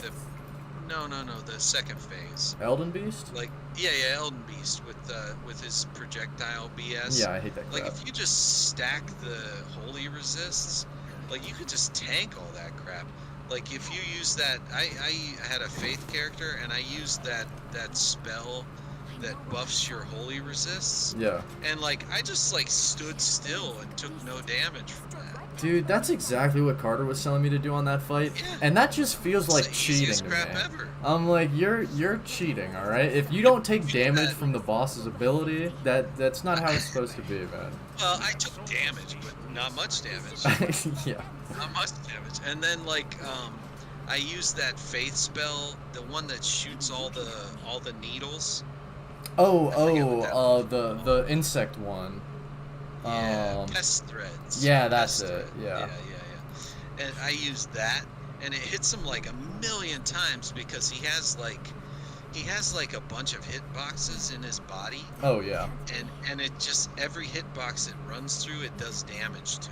Yeah, So I was so noticing that too. it's just What ridiculous. I was doing, I had my bleed build with the double great Yeah. rapiers that were both Yeah. bleed and Yeah. so like if you did a jumping attack, the hitbox would hit like his like wing and his body, and it would just proc bleed immediately. So I did tons of damage to him. It's just if I ever got hit by a spell, I died right away. Super annoying. I think I ended up having Carter kill that boss for me because I was like, I'm It done. was a I'm fun done. game, man. It was a fun game. It was a good game. I liked it a lot. The first playthrough was so fun for me Yeah. because I played it the week it came out, and like there were guide videos and stuff, but not for everything. Yeah. So like I was able to escape my horrible nature of just looking up everything Right. because everything wasn't really all that available that Oh, I first don't have week. mine. So like I actually explored, and it was fun, man. It was fun. That's how I try to do every FromSoft game. Is just learn nothing. I And would just love play to be that type of person, and I'm not. You know? The thing that always helps me is I just forget that the game exists until someone's like, "Dude, Elden Ring is out right now," and I'm like, "Oh, it is? Sick! I'm gonna go play it." Like I don't keep tabs on games except fighting games. I always keep tabs on fighting games. I can't not. Man, Like, I sure do. yeah. I sure do. Like Can't even help it. like Elden Ring, I don't think I ever learned anything about Elden Ring until afterwards when I was like, all right, I'm done. Let me watch like a speed run or like some like lore videos. And then I'm like, oh, Yeah. that's the way that you should do that if you don't want to hate yourself. Yeah, Caleb was rough. Just Caleb. The rest of the game, I really didn't have a lot of problems with most of the game. There was just a few bosses that did me wrong. I one-shot a lot of bosses as soon as I got my Yeah. build set up. Yeah, I think I do think the difficulty was a little uneven. Yeah. And like, no, there were a fair share of just reskinned regular enemy bosses in that game. But again, when it's as massive as it is, I mean, you get a pass from me. Hey, thanks, Gustavo. Have a good one, man. Thanks for sticking around. Enjoy the rest of your Have a night. good one, Gustavo. Yeah, good guy. That's cool, man. But yeah, sorry, what were you saying? So like I felt like the difficulty was pretty uneven. Yeah, But, like, yeah. Like like all those reskinned regular enemy bosses. Yeah. They just, like some of them, they just weren't designed as bosses. Like, I think they had some of the idea of like Dark Souls 1, where if you pick the wrong way to go in Dark Souls 1, you're just screwed. But if you pick the right way, Yeah. it feels like the right game. Like, Yeah.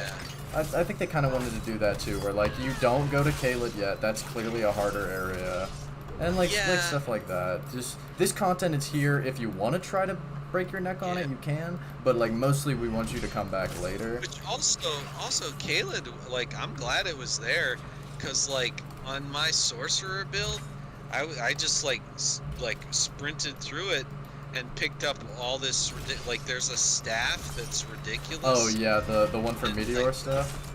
Yeah, there's like I'm glad it's available from the beginning, because like that made it really fun. It's funny that was your build, because anytime Carter tries to get somebody bad at Dark Souls to play Dark Souls or Elden Ring, he's always like, alright, here's what I need you to do. I need you to go get the Sword of Night and Flame, get Rock Throw, and the Meteor Staff, and then this is how you're going to play the game.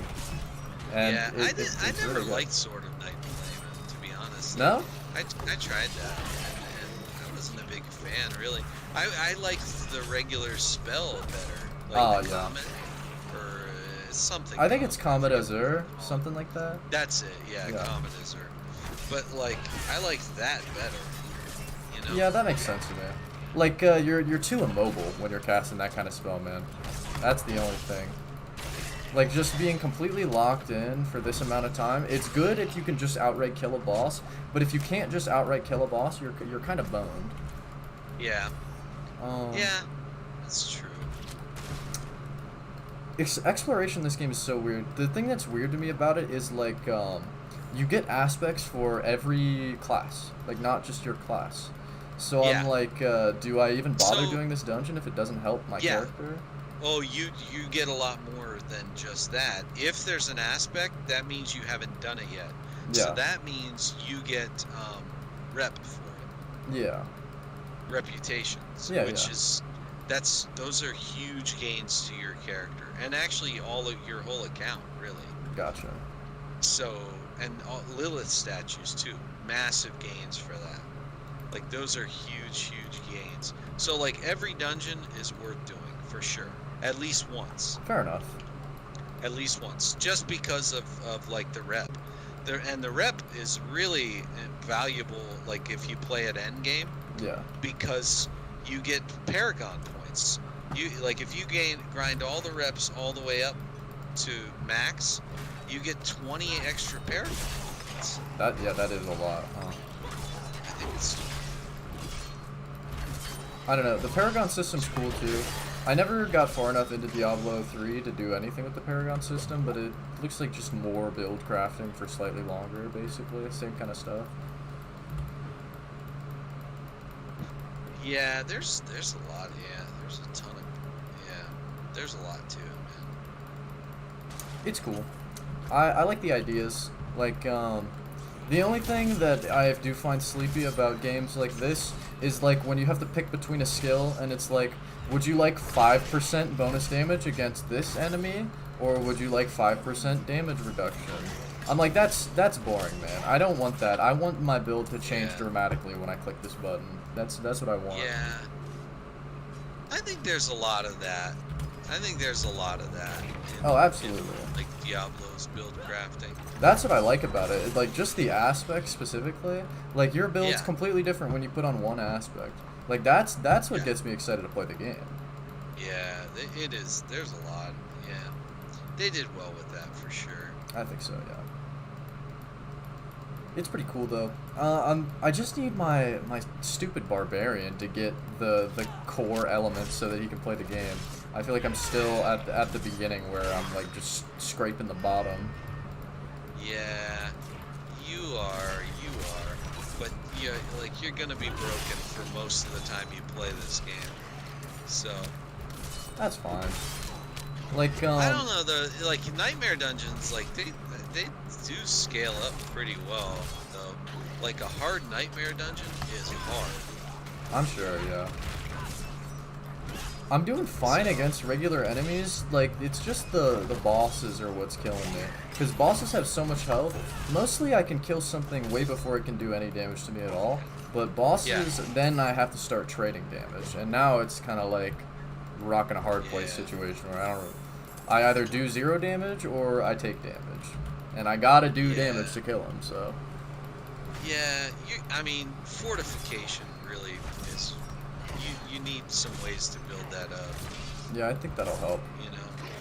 That's just like flat damage reduction, right? Something like that. Pretty much. It's like an overshield. Gotcha, okay. That would help. I'm liking this playstyle though. It's really forcing me to like play the game really hard. Like I can't just run around and do my thing that kills everybody. Like I gotta actually get some stuff going on. Little dodging, some training. Do you have that execute ability? I forget what it's called. I don't know. Let me see. I only have 2 abilities so far, my builder and my spender. Oh, okay. Oh, I have 3 skill points actually. Sorry. You get some other stuff later on that you can. Like there's like some abilities that do a lot of boss damage, man. Okay. Like they're designed specifically for killing bosses.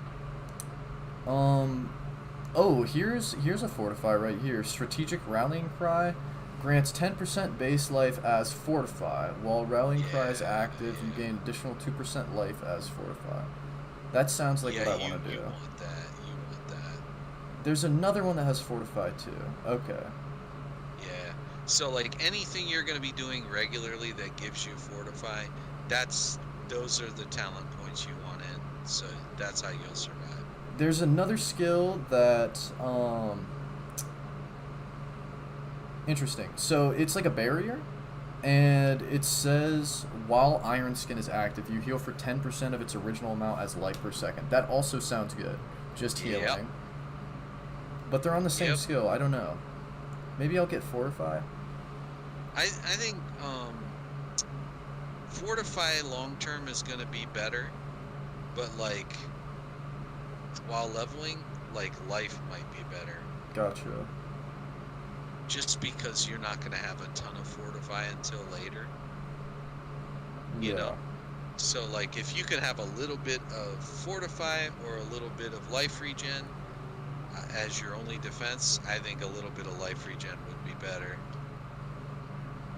That's true. But you can always respec, you know? True.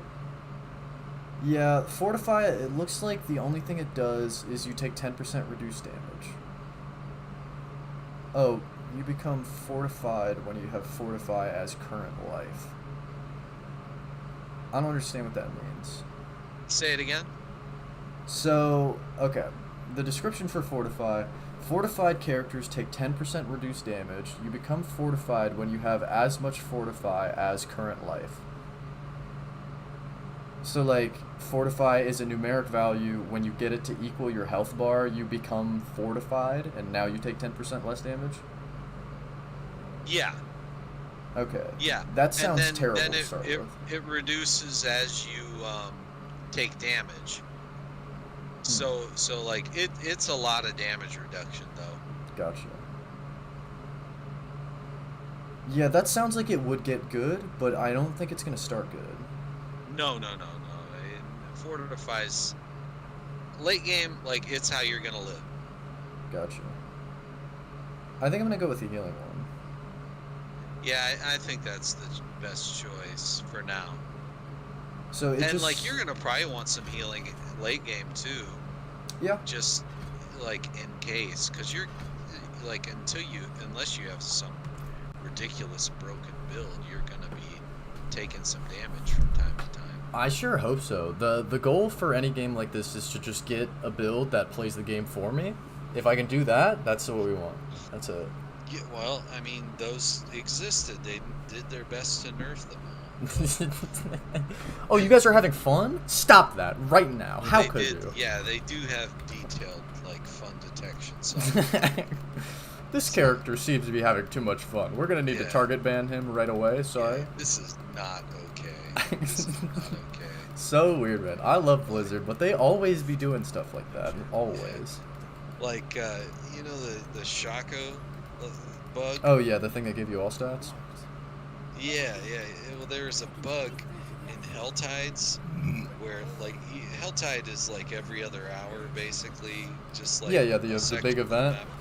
Yeah, and then there's chests you can open, and like the mystery chests, like or like the helmet chest, they were bugged so that if your class didn't have so like the chests in Helltide, they have a higher chance of giving you class specific like uniques. Gotcha. So like whatever your class specific unique helmet is, if you open a helmet chest, there's a higher chance of you getting your class specific unique helmet. Okay. Well, there was a bug where if your class doesn't have a class specific helmet, you get the ultra uber rares instead. So like barbarians don't have a class specific helmet, so they were just getting Shacos. Fantastic. So yeah. They nerfed that right away. Yeah. So they like definitely like came in at their off hours and made sure that got patched right away. Whoa! Lickety split, you know. So the thing about you guys not being able to use your class stat for defense, we'll figure that out in a couple months. Yeah. Next season we'll have that nailed down for you. Crazy. Yeah. You guys having too much fun? If only there was some loot bug tied to like resistances. Oh, they'd have it fixed. We'd get a fast patch. Yeah, right away. Nah, sorry though. Yeah, this heal ability is great. It's real good. Yeah, there's a lot of survivability options in the game. It just gives me a shield, and at the end of the shield, I just heal like 10% health. So it's a heal, and it stops me from taking damage. Fantastic. That's pretty solid. That's kind of exactly what I needed. Now we're cooking. Nice. Yeah, I actually like this class. It's not Yeah? easy. Not an easy free-to-win class. Not yet. I mean, it does get easier, but I do think it's probably, like, even at endgame, one of the harder classes. I think. Fine, man. Like, I there are like some it. base roll builds on some of the other classes, too. Yeah, Honestly, I saw some of them. the tornado wolf that I was playing on the druid, I'm serious, man. Like, against most bosses, I do think I could lay my face on my keyboard and kill the boss. That's amazing. Yeah, I don't think that'd be possible on a barbarian, dude. I think you'd just die. And I don't think the boss would have any shot of killing me either. That's Most crazy. bosses. Like, I guess it would depend on, like, what nightmare tier or Yeah. whatever, but, like, certainly I could do, like, some nightmare tiers and actually roll my face across my keyboard and kill the boss. Yeah. Dude, we definitely gotta try to silly. grind to like the hardest content and then like kill the last boss.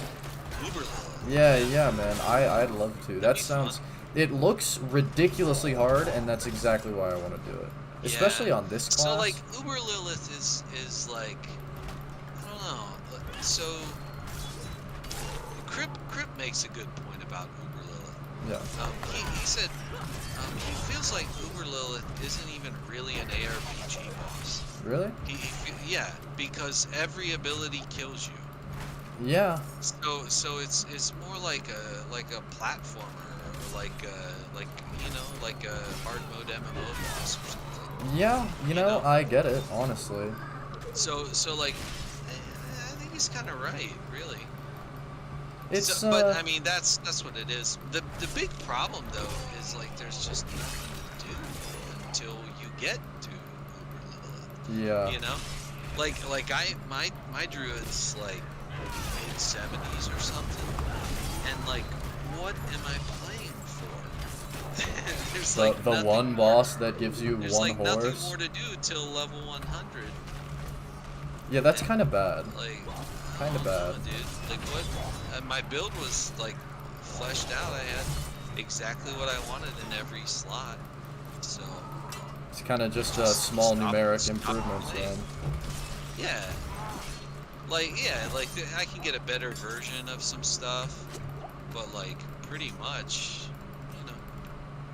Yeah, that's not I exciting. had what I wanted, you know. Once you have the build, I mean, what more? Yeah. I don't know. That's why they need more content, man. Did they add a lot of content with the season? Yeah, there's a fair bit. They added another pinnacle boss too. Oh, like okay. Uber Lilith difficulty boss. Cool. So, pretty cool. That's worth. Yeah, I think so. So now there's 2 ultra hard bosses in the game. Yeah. Okay. That's at least a little bit more to do, huh? Yeah. I don't know, man. Like, Uber Lilith wasn't enough to get me interested, but Yeah. you know. That's fair. I don't know if this'll make any difference. But I don't know. Like, just that gap where there's nothing to do, they need something to do there that's fun. yeah, I think they put the game out too early. Yeah, maybe. Like put it out at Christmas of this year instead of now, and like now all of a sudden from level 50 to level 100 there's stuff to do, I betcha. Yeah, there probably will be. You know? Also, why has it got to go to level 100? Like, Yeah. why not just make it go to like level 75? If like, you don't why not have make the max content, level like- level 75, and it would have been fine. Yeah, that's a really You good know? point, and I don't think they would have an answer for you. No. Well, okay, I know the answer.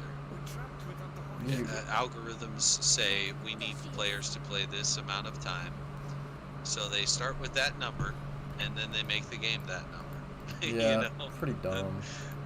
Like everything, it's like the corporate bigwigs gave them specifications, and then they had to follow those, and like they tried to make the game suffer as little as possible while hitting those parameters. Yeah, I guess so. I feel like it's just artificial content, because like if they have the max level be 100, then you have to do their content for as long as it takes to get to 100. So well, like, see, that's the fallacy. yeah, You don't have to. yeah, You yeah, instead play Path of Exile or Remnant 2, and that's what yeah. everybody did. Fair enough. Yeah, They hit 75 when they maxed out their build, and then they played Remnant 2, or they're gonna play Baldur's Gate 3, right. or they're gonna play Starfield. And if Blizzard's okay with that, then okay, cool. Yeah, fair enough. You're not really losing anything. I mean, they're losing stuff for sure by not keeping the players engaged. Yeah. Like if they kept players in this game, you know what? There's a shop button for them to click and open. But if they're playing Remnant 2, they can't open the Blizzard shop button. So, you know. Do you think Thorns is worthwhile to spec into? I think it is if you go all in on it. There's a chess piece, I forget what it's called, but it gives you a ton of thorns. Yeah. It's like an exotic, it's a unique chest. Gotcha. That gives you a ton of thorns. So like the thorns build for Barbarian, it uses that. It was actually a PvP meme, actually. Oh, the okay. Thorns build. So like if you go in the PvP zone with like a full broken thorns build, like what does everybody do against you? Not a whole lot. They get destroyed. Dude, that's funny. There's a character in League who does that exact same thing. Ramus. He just has an ability where when you attack him, you get attacked. And yeah, that's he's a jungler. Yeah. That's funny. I think I own him, actually. Yeah, he's great at stopping people who don't know about him, but if you do, you just don't attack him, and it's like, all right, that's my whole kit. You got me. But like, I mean, if you don't attack him, that means he gets to go about his business, right? True. So yeah. That True. means he gets XP and he gets value on the map, and you know, so that's pretty. That can work out. It's an interesting idea. There's this one streamer called The Bouse, and his whole thing is, so he he doesn't play the game like most people.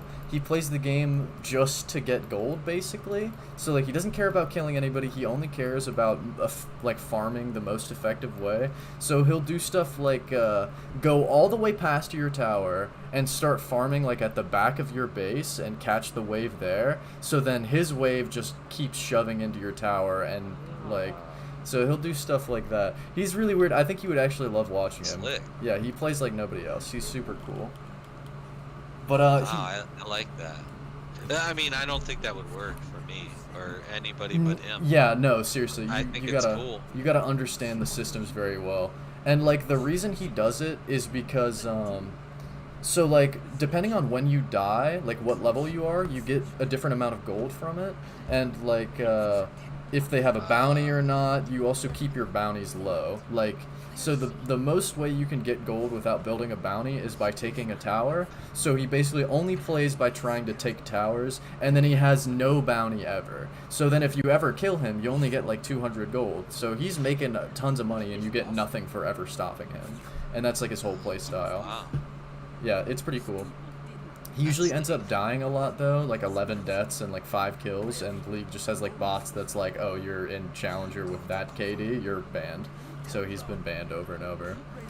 But his, so like what's genius about League is it's been out since like the 1920s or something. Yeah, that sounds right. And like still players are coming up with ridiculous bullcrap like that. Absolutely, man. It's great. And it's the same map, the same mode. Yeah. Overall, it's not changed at all. The only thing they've added is champions and skins. That's it. There's new characters. That's insane, dude. Yeah. Like, that's insane. Also, How items. They add items possible? sometimes. Sometimes they'll add items. But not much. Mostly it's like they'll tweak an old item to do something a little different so it's back into the fold. Or they'll nerf an item that's like way too strong. But like, yeah, it's the same game. It's crazy, man. It's cool. I can't think of any competitive game that has as much depth as a MOBA. Because like, that's a full-on RPG. But also full-on PvP game. So you gotta think, how do I get the most stats, and how do I win against their team setup? Like, that's Oh, okay. crazy, man. So here's a cool segue, okay? Yeah. So I know you love that progression in League. Yeah. That's actually what Baldur's Gate 3 is. But you get to play 3 matches at once. 4 matches at once. Okay, Because you wait, get explain. to build. So you're playing your tank character. Yeah. You're playing your probably a rogue character, probably a sorcerer character, and then like somebody else, you know, like Yeah. another. And so you're building their kit. You're you know, making them play the way you want them to, trying to come up with a cool idea and build for them. And then also you're trying to flesh out all of your adventuring skills too. Yeah. So like lock picking and conversation skills and all of that stuff, survival. There's all these checks you have to pass when something happens, you know. Right. And you want to make sure you have good stats for all of those on your characters too, you know. Yeah, so that that's really cool. what it is you're like you're getting to experience that same type of progression as you do in League, but you're getting to do it with each member of your party. And it's not tedium, it's fun, just like it is in League, you know? Fair enough. So it's not like, oh, I have to pick a new trait for this. It's like, oh, I get to pick a new trait. Yeah, what do I want them to do for like, me? Yeah. That's cool. Like in League, you know, when you can buy an item, you're not like, oh, I have to buy an item. You're like, oh, sweet, I can afford this. You're like, let's go. Now I get to power slave. Yeah. Exactly. That's how it is in Baldur's Gate 3 too. It's just you get to do it with a bunch of characters. That's cool. I might actually start playing Baldur's Gate 3 just because this one viewer asked me to, and I think it'd be really cool if he was like, dude, you're playing Baldur's Gate 3? I don't know. Yeah. I like... You would like it. Yeah, I think like, I would. Like, if you really gave it a good shot and, like, just leaned into it, did all the stuff, you know, made sure, like RP all the stuff, you know what I'm saying? Like, do the conversations, like, pick how you want your character to be, and then play that like that, you know? Like, you want him to be a rogue who goes his own way, do that. Yeah. You know? Like, if you did that, you would have so much fun with this like, game. I do absolutely love D&D so much, Yeah. and I wish I could play it more. So, like, just having a game to play a D&D campaign would be so fun. And that's what this is like, dude. I've played the first 3 hours of this game, I think 4 times now. Really? Yeah. Because now there's more in the early access that I could play a lot further than that. Like, you can go all the way up to level 5, which is like a high level in D&D. Yeah. Like, So, 7 or like 6 is like max level or something? Well, 5 in the demo, but I think level 10 is the max level in the game. Gotcha. Like the full game. And it is in D&D too, I think. Dude, a level 10 D&D character does crazy crap. Yeah. Yep. That sounds fun. Like, if you have a bard who's level 10, he just gets to do what he wants. Yeah, God mode. Yeah. He now can do anything, and everyone will be like, yeah, that sounds about right. Okay. Yeah, sounds good to me. All right, yeah.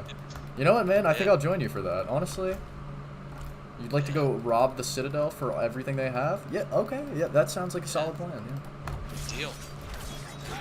No, that sounds fun. I think you'd like it. And like, honestly, if you really go hard into this game and try and like play through it and don't like it, I do not think you would ever like this show. Yeah, you don't think so? I think it's safe to cross it off your list if you don't like this one, because this is the best one ever made. Gotcha. Okay.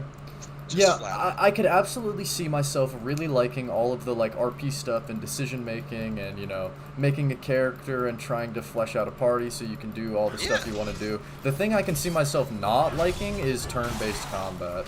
Like, I could definitely see myself being like, I think you're really gonna like that, dude. Really? There's a lot of cool decisions to be made. So like there's a lot of flexibility. So like you have spell slots, but and then you have cantrips. So like cantrips are like free. You can just use them when you want. There was some game with cantrips. Oh, D&D. I think it was D&D. Yeah, it's D&D. Yeah.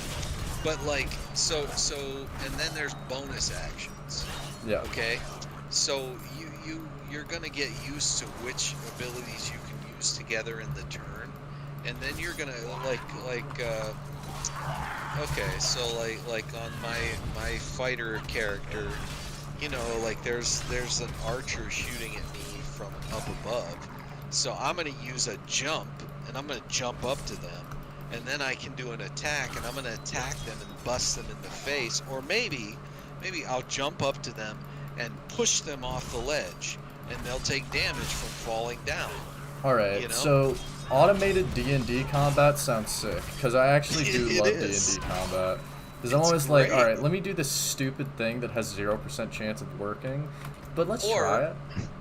Or, okay, I'm standing next to a fire pit. I can dip my weapon in there and get fire on my sword. Yeah, that's awesome. And then I jump at the guy and I slash him with my flaming sword. So like, and I do a ton of bonus damage. The only thing that gets me about that is it's not like you can do anything you want. It's like you have these options. Okay, that's true, but there's a ton of them. Fair enough, I guess. I mean, you can only do what the game allows, but the game allows a lot. Fair enough. And yeah. it's like stuff you wouldn't expect too. It's like weird interactions. I played Divinity Original Sin and Divinity Original Sin 2. Yeah. In Divinity Original Sin 1, there's this these sailors they're on the shore and their ship is burning. Okay. And you can come over and cast a rain spell and it'll put the fire out. That's awesome. Yeah. And then you talk to them and they're like really grateful, you know, and it's cool. Yeah. Like that's just how the game works. You can like you know, you can cast grease on the ground. Okay. Between you and enemies, and then when they walk through it, they'll slip. Yeah. And then while they're walking through it, you can cast a fire spell, and it'll catch the grease on fire. And then they're burning in the grease. They slip in the grease, and now they're on fire in it. Yeah, that's cool. Yeah. And like, there's ridiculous stuff you can do like that. There's just so many choices. It's a lot of the things you like. It's just not like Twitch-based combat. Yeah. But it's so many of the other things you'll like. Yeah. That I think you'll like it. You know. I think that would be cool. Yeah. That would be fun. There's meaningful choices. Right. And then like. The other thing that I think that's really fun is you can play in really stupid, memey, just fun ways. Yeah. And make it work. Yeah, that also sounds very appealing to me. Yeah, that's fun to just like pick. Oh, also Bard. The Bard class, man. Like the Bard class can do all kinds of just fun little things that, like each class has their own sort of like special niche and storyline. Like, so I just happened to start this conversation in the first little city as my rogue character, which I normally roll around as my main character, which I was playing as a paladin, I think. Gotcha. But in this case, I happen to be walking around as my rogue, and so I just started a conversation with this little street urchin as the rogue, and the street urchin was pulling a scam on me, but because I was the rogue, I knew about the scam, so I had a conversation option to call him out on it. That's awesome. You're running this scam, and then his friend, while he was distracting me, this kid's friend came and pickpocketed me, but I did a skill check because I was a rogue, and I caught him in the act of it. Yeah, that's awesome. Know? It was really cool.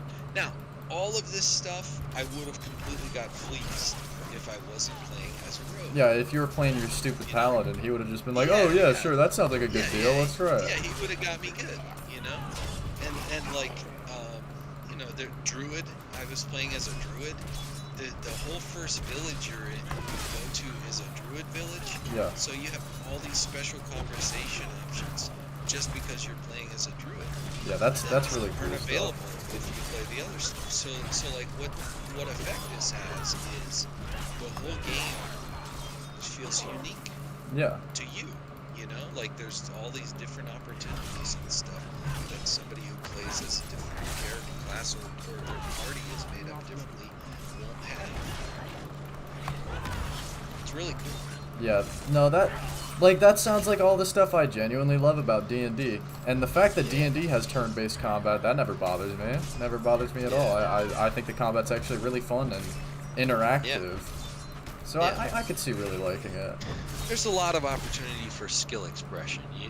You know what I mean? Like when you get like good, like there's a world of difference to what you can do in the game, right? Versus when you're not real good. You know? What's cool about D&D combat is it's very like creativity based. Yeah. Like if you have a good idea and you make that idea work, you get rewarded for it, and that's very unique. Like there's not a lot of games where if you have a good idea it works. Like you kind of have to abide by the rules set for you. Yeah. So that's pretty cool. I think so. Like if you're playing like a classic Final Fantasy or turn-based RPG, like you're going to be using a heal spell, using damage spells. You're going to be doing exactly what you think. Yeah. You know what I mean? But like in this, there's all these silly synergies you can use that like there's just so many options. You can just come up with stuff and it works. Yeah. No, that's very cool, man. I like that. See, that is kind of disappointing to me about a lot of games nowadays. Oftentimes I'll have a cool idea and I'm like, let me try it. Let me see if it'll work. Yeah, and it just doesn't. Work. It just doesn't work because they don't want you to. Yeah. Stuff works in this one. Yeah. Oh, sure. like okay, so the very first area you encounter like this character trapped in this like container, okay? Yeah. Hi. So like there's a little console next to it. If you're a warlock or like a mage or a wizard, a sorcerer or a wizard, you can just like interact with that and like you'll like draw some runes on it and you can activate the console and let this person out of this container. Yeah, that's cool. If you're playing as a barbarian, you'll just do a strength check and rip the lid off of the thing. Right. Yeah. If you're playing as other people, you may have to search around and like find a key to this chest nearby, and then when you open the chest, there's a gem that then you can insert into this console that makes it active, and then you can open the door. So it's pretty cool. I think you'd like it. Yeah, I'm gonna download it, and because I just own it because of GOG, I'm gonna just try it. Why not? You should, man. Yeah. You should. It's super fun. That sounds cool. Good one. Is your login the same stuff it usually is? Yeah. Okay. Yeah. There's 0 viewers right now, so you know. Cool. But yeah, there were 2 dudes for a while. That was fun. Cool. A little bit. It's weird. When I stream Street Fighter, I was getting up to like 20 consistently. You stream anything else, they're like, I don't care. Viewers, man. It's all right though. I don't care. I still want to be able to do what I want, and I'm gonna do what I want, regardless if it makes money or not. Cause it'll make money eventually. You just gotta stick with it. Yeah. You have fun. Do what you love, and you'll find your way to make a living. Right. Right. That's kind of what I'm figuring. I've made $14.60 so far. Nice. It's more than 0. Which is crazy. That's true. My goal when I started was to be a YouTube partner by my birthday, and it's not my birthday yet, and we got that done. So that's cool. Next goal is to get my first paycheck before my birthday, which I have to make $100, and then they'll pay out after that. So we're at 15 now. Not too far. Okay. It's like a sixth of what I need. Just keep at it, man. Keep putting those videos up, doing your thing. Yeah. Doing what you enjoy. I know how it's gonna go now, because I see the trend, and I see it in other fighting game dudes too. There's always a spike in viewership as soon as the new thing comes out. As soon as the new thing comes out, everybody wants to see it, and then it just slowly goes down until you're like a couple months in and nobody's really watching it. If they're still playing the game, they're playing the game. They're probably not watching it anymore. That's why I think variety is like ultimately the healthiest way to go. Absolutely. Just because you have the most new things coming out. Yeah, also Burnout, dude. Burnout sucks. Because, like, I was making a video every day for, like, the first month and a half of Street Fighter 6, and then I just got to a point where I did not want to play this game at all anymore. But, like, that's... Now, multiply that times 3 or 4 years. Yeah. And that's where a lot of streamers are. Like, dude, imagine being the Fortnite guy who made your entire career off of Fortnite, and you were like, this is popular, let me see it. And now you make $1 million every day, but you can still only play Fortnite? God. That like sounds like... man. Like, yeah, Hearthstone, like, too.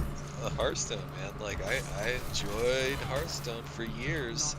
And, like, if I was streaming Hearthstone for 6 or 7 hours a day, you'd hate it. I can assure you I would hate Hearthstone. And I still love Street Fighter. That's what I think is, like, great about what I've chosen. Like, fighting games have endless content for me. Like, I'm never gonna get bored of this game. I just need something to do to not only do that. Because, like, what I would do before is I would play some Street Fighter, I'd go play something else with my friends, and I'd always come back to my fighting game. I'd always come back to it. But if that's the only thing I'm playing, dog, I don't want to play that anymore. I need to have some stuff to rotate. So I think that's what I'm gonna do. I gotta go to bed, kid. Yeah, I was waiting on it. It's getting a little late. Yeah, it's been fun. Yeah, no, good time. We should play some more. Maybe tomorrow, like, the BattleNet will be active and we could, like, play. Oh, that'd be great. Yeah. What level is your character? He is 11, about to be 12. Oh, okay. I could just play with my, like, that's pretty close to my Necromancer. All right, cool. I won't play too far ahead. Do you know what level he is I'm exactly? 20. You're okay, cool. Okay, well I'll just play then. I guess it doesn't really matter, honestly. This game. Yeah, not really. Like, even if we're like different levels in each other, it's fine. Yeah, like, that's whatever. It'll normalize it pretty much. Game is game, you know. You're kind of just going through dungeons, killing stuff, but we'd be in the same dungeon, which would be fun. Yeah, it'd be fun. But yeah, I like it. Actually, I haven't played this game with anybody else at all, really, aside from like world bosses. Yeah.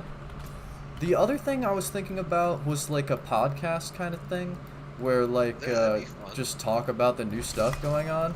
Cause like I love talking about video games, man. Me too. I try to know everything going on in the world, so I think that'd be fun. Like have a podcast and just like play Diablo 4 or whatever random bullcrap in the background. That'd be cool. Yeah. Yeah, podcasts are that's the way to go, man. Honestly. Yeah, I think the Joe Rogan format of just, you're interested in this thing, interview them. Genius! Because one, you get to learn about everything that you're interested in, and you get to talk to people who know everything about it, and then you also get to make money about it. That's your job. Like, that's amazing. Plus, like, a COVID-19 pandemic happens, and guess what? You're fine. Yeah. Who cares? Your income is completely 100% insulated. Dude, it's fine. That's what everybody around you is in economic peril, and you're completely fine. I've been preaching the internet monetization scheme to all of the young people I know, and they're all like, I think I just want a regular job. And I'm like, dude, what happens when the company goes under? You get laid off. I would rather do the internet monetization scheme myself. Absolutely, man. You know, like, you can't always make it happen. The problem is, I like the timetable to get up to what I'm making at this job is like prohibitively far out. Absolutely. You know? But you know what I was thinking about, man? I like if I end up doing a podcast, I could just have you on my podcast, and then you're one of the dudes who talk to me about video games. Like, why not? Like me and my dad talking about the newest FromSoft game. Who cares, man? Heck yeah, man. I would love to do a podcast with you. Yeah, I think it'd be great. Yeah. I think that's what people want, really, is they just want to talk. Like, they want to have some... That's what I've noticed about streaming in general, is, like, people just come in because they want to have a conversation. Like a lot of people, very lonely, man, playing video games all on their own. They just want somebody to talk to them and actually listen. So, like, if you do that crap, people stick around. It's crazy how that's really what people want. Yeah, engagement. Yeah, that's it. Yeah. But I'll let you get to bed, man. It was a good time. Yeah, it was fun. All right, bud. All right, I'll see you, Dad. Love you. Good night. Good night.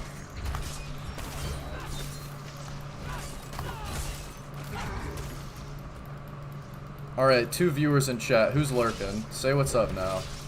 My dad's gone. I gotta talk to somebody. Don't be capping. I see your ass up there. There's 2 of you. Come on.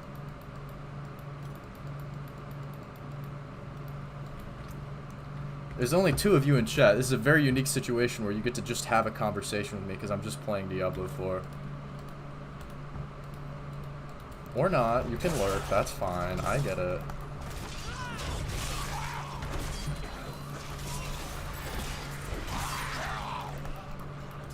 If it's any of the boys in chat and you don't say what's up, you're a beta male. If you're not one of the boys and you're a little nervous, it's okay. You don't have to speak up. I get it. But yeah, man, been playing some Diablo 4, was talking with my dad, bouncing some random ideas off of people. What does the one viewer in chat think about a podcast with me and my dad where I just talk about the newest stuff going on in gaming? We could talk about fighting games, we could talk about FromSoft games, you know, media, like The Witcher has a TV show that kind of fell off, stuff like that. What do you guys think about a podcast? I'd love to try it. Maybe get some interviews on. You never know. I think that'd be sick, but let me know what you guys think.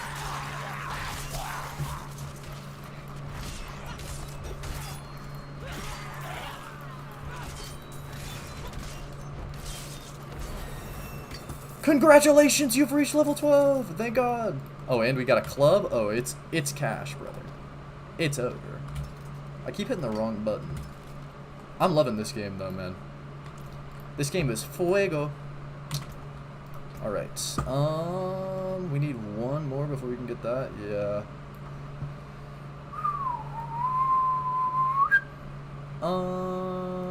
I think we just keep going our spender. Ren does so much damage right now. Let's just cook it up, bro. Cook it up, cook it up, cook it up. Alright, viewer. You're gonna stick around with me until I get bored of Diablo 4. Maybe I'll switch over to some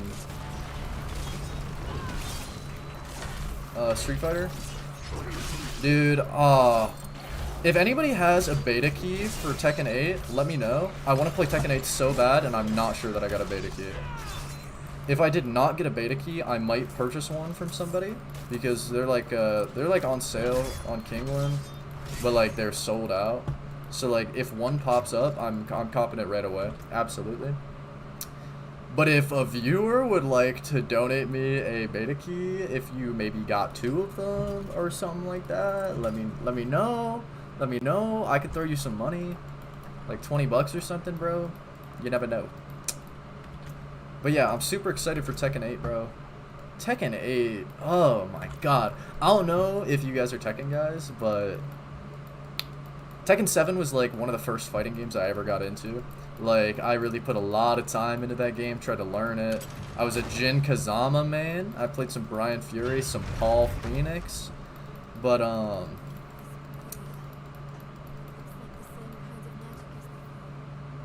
yeah. Brian looks fucking crazy in Tekken 8, bro. Oh my god, he looks insane. I cannot wait. Oh, I gotta play the game. Hold on.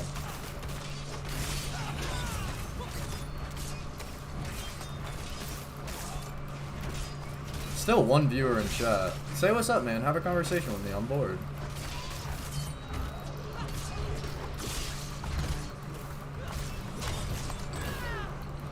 Oh, this build is cooking now. Absolutely cooking. Let me out, let me out! And now we gotta train, do a little training. He's gone now.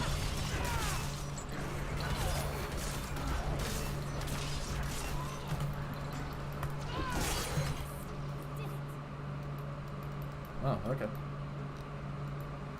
Yes! I did it!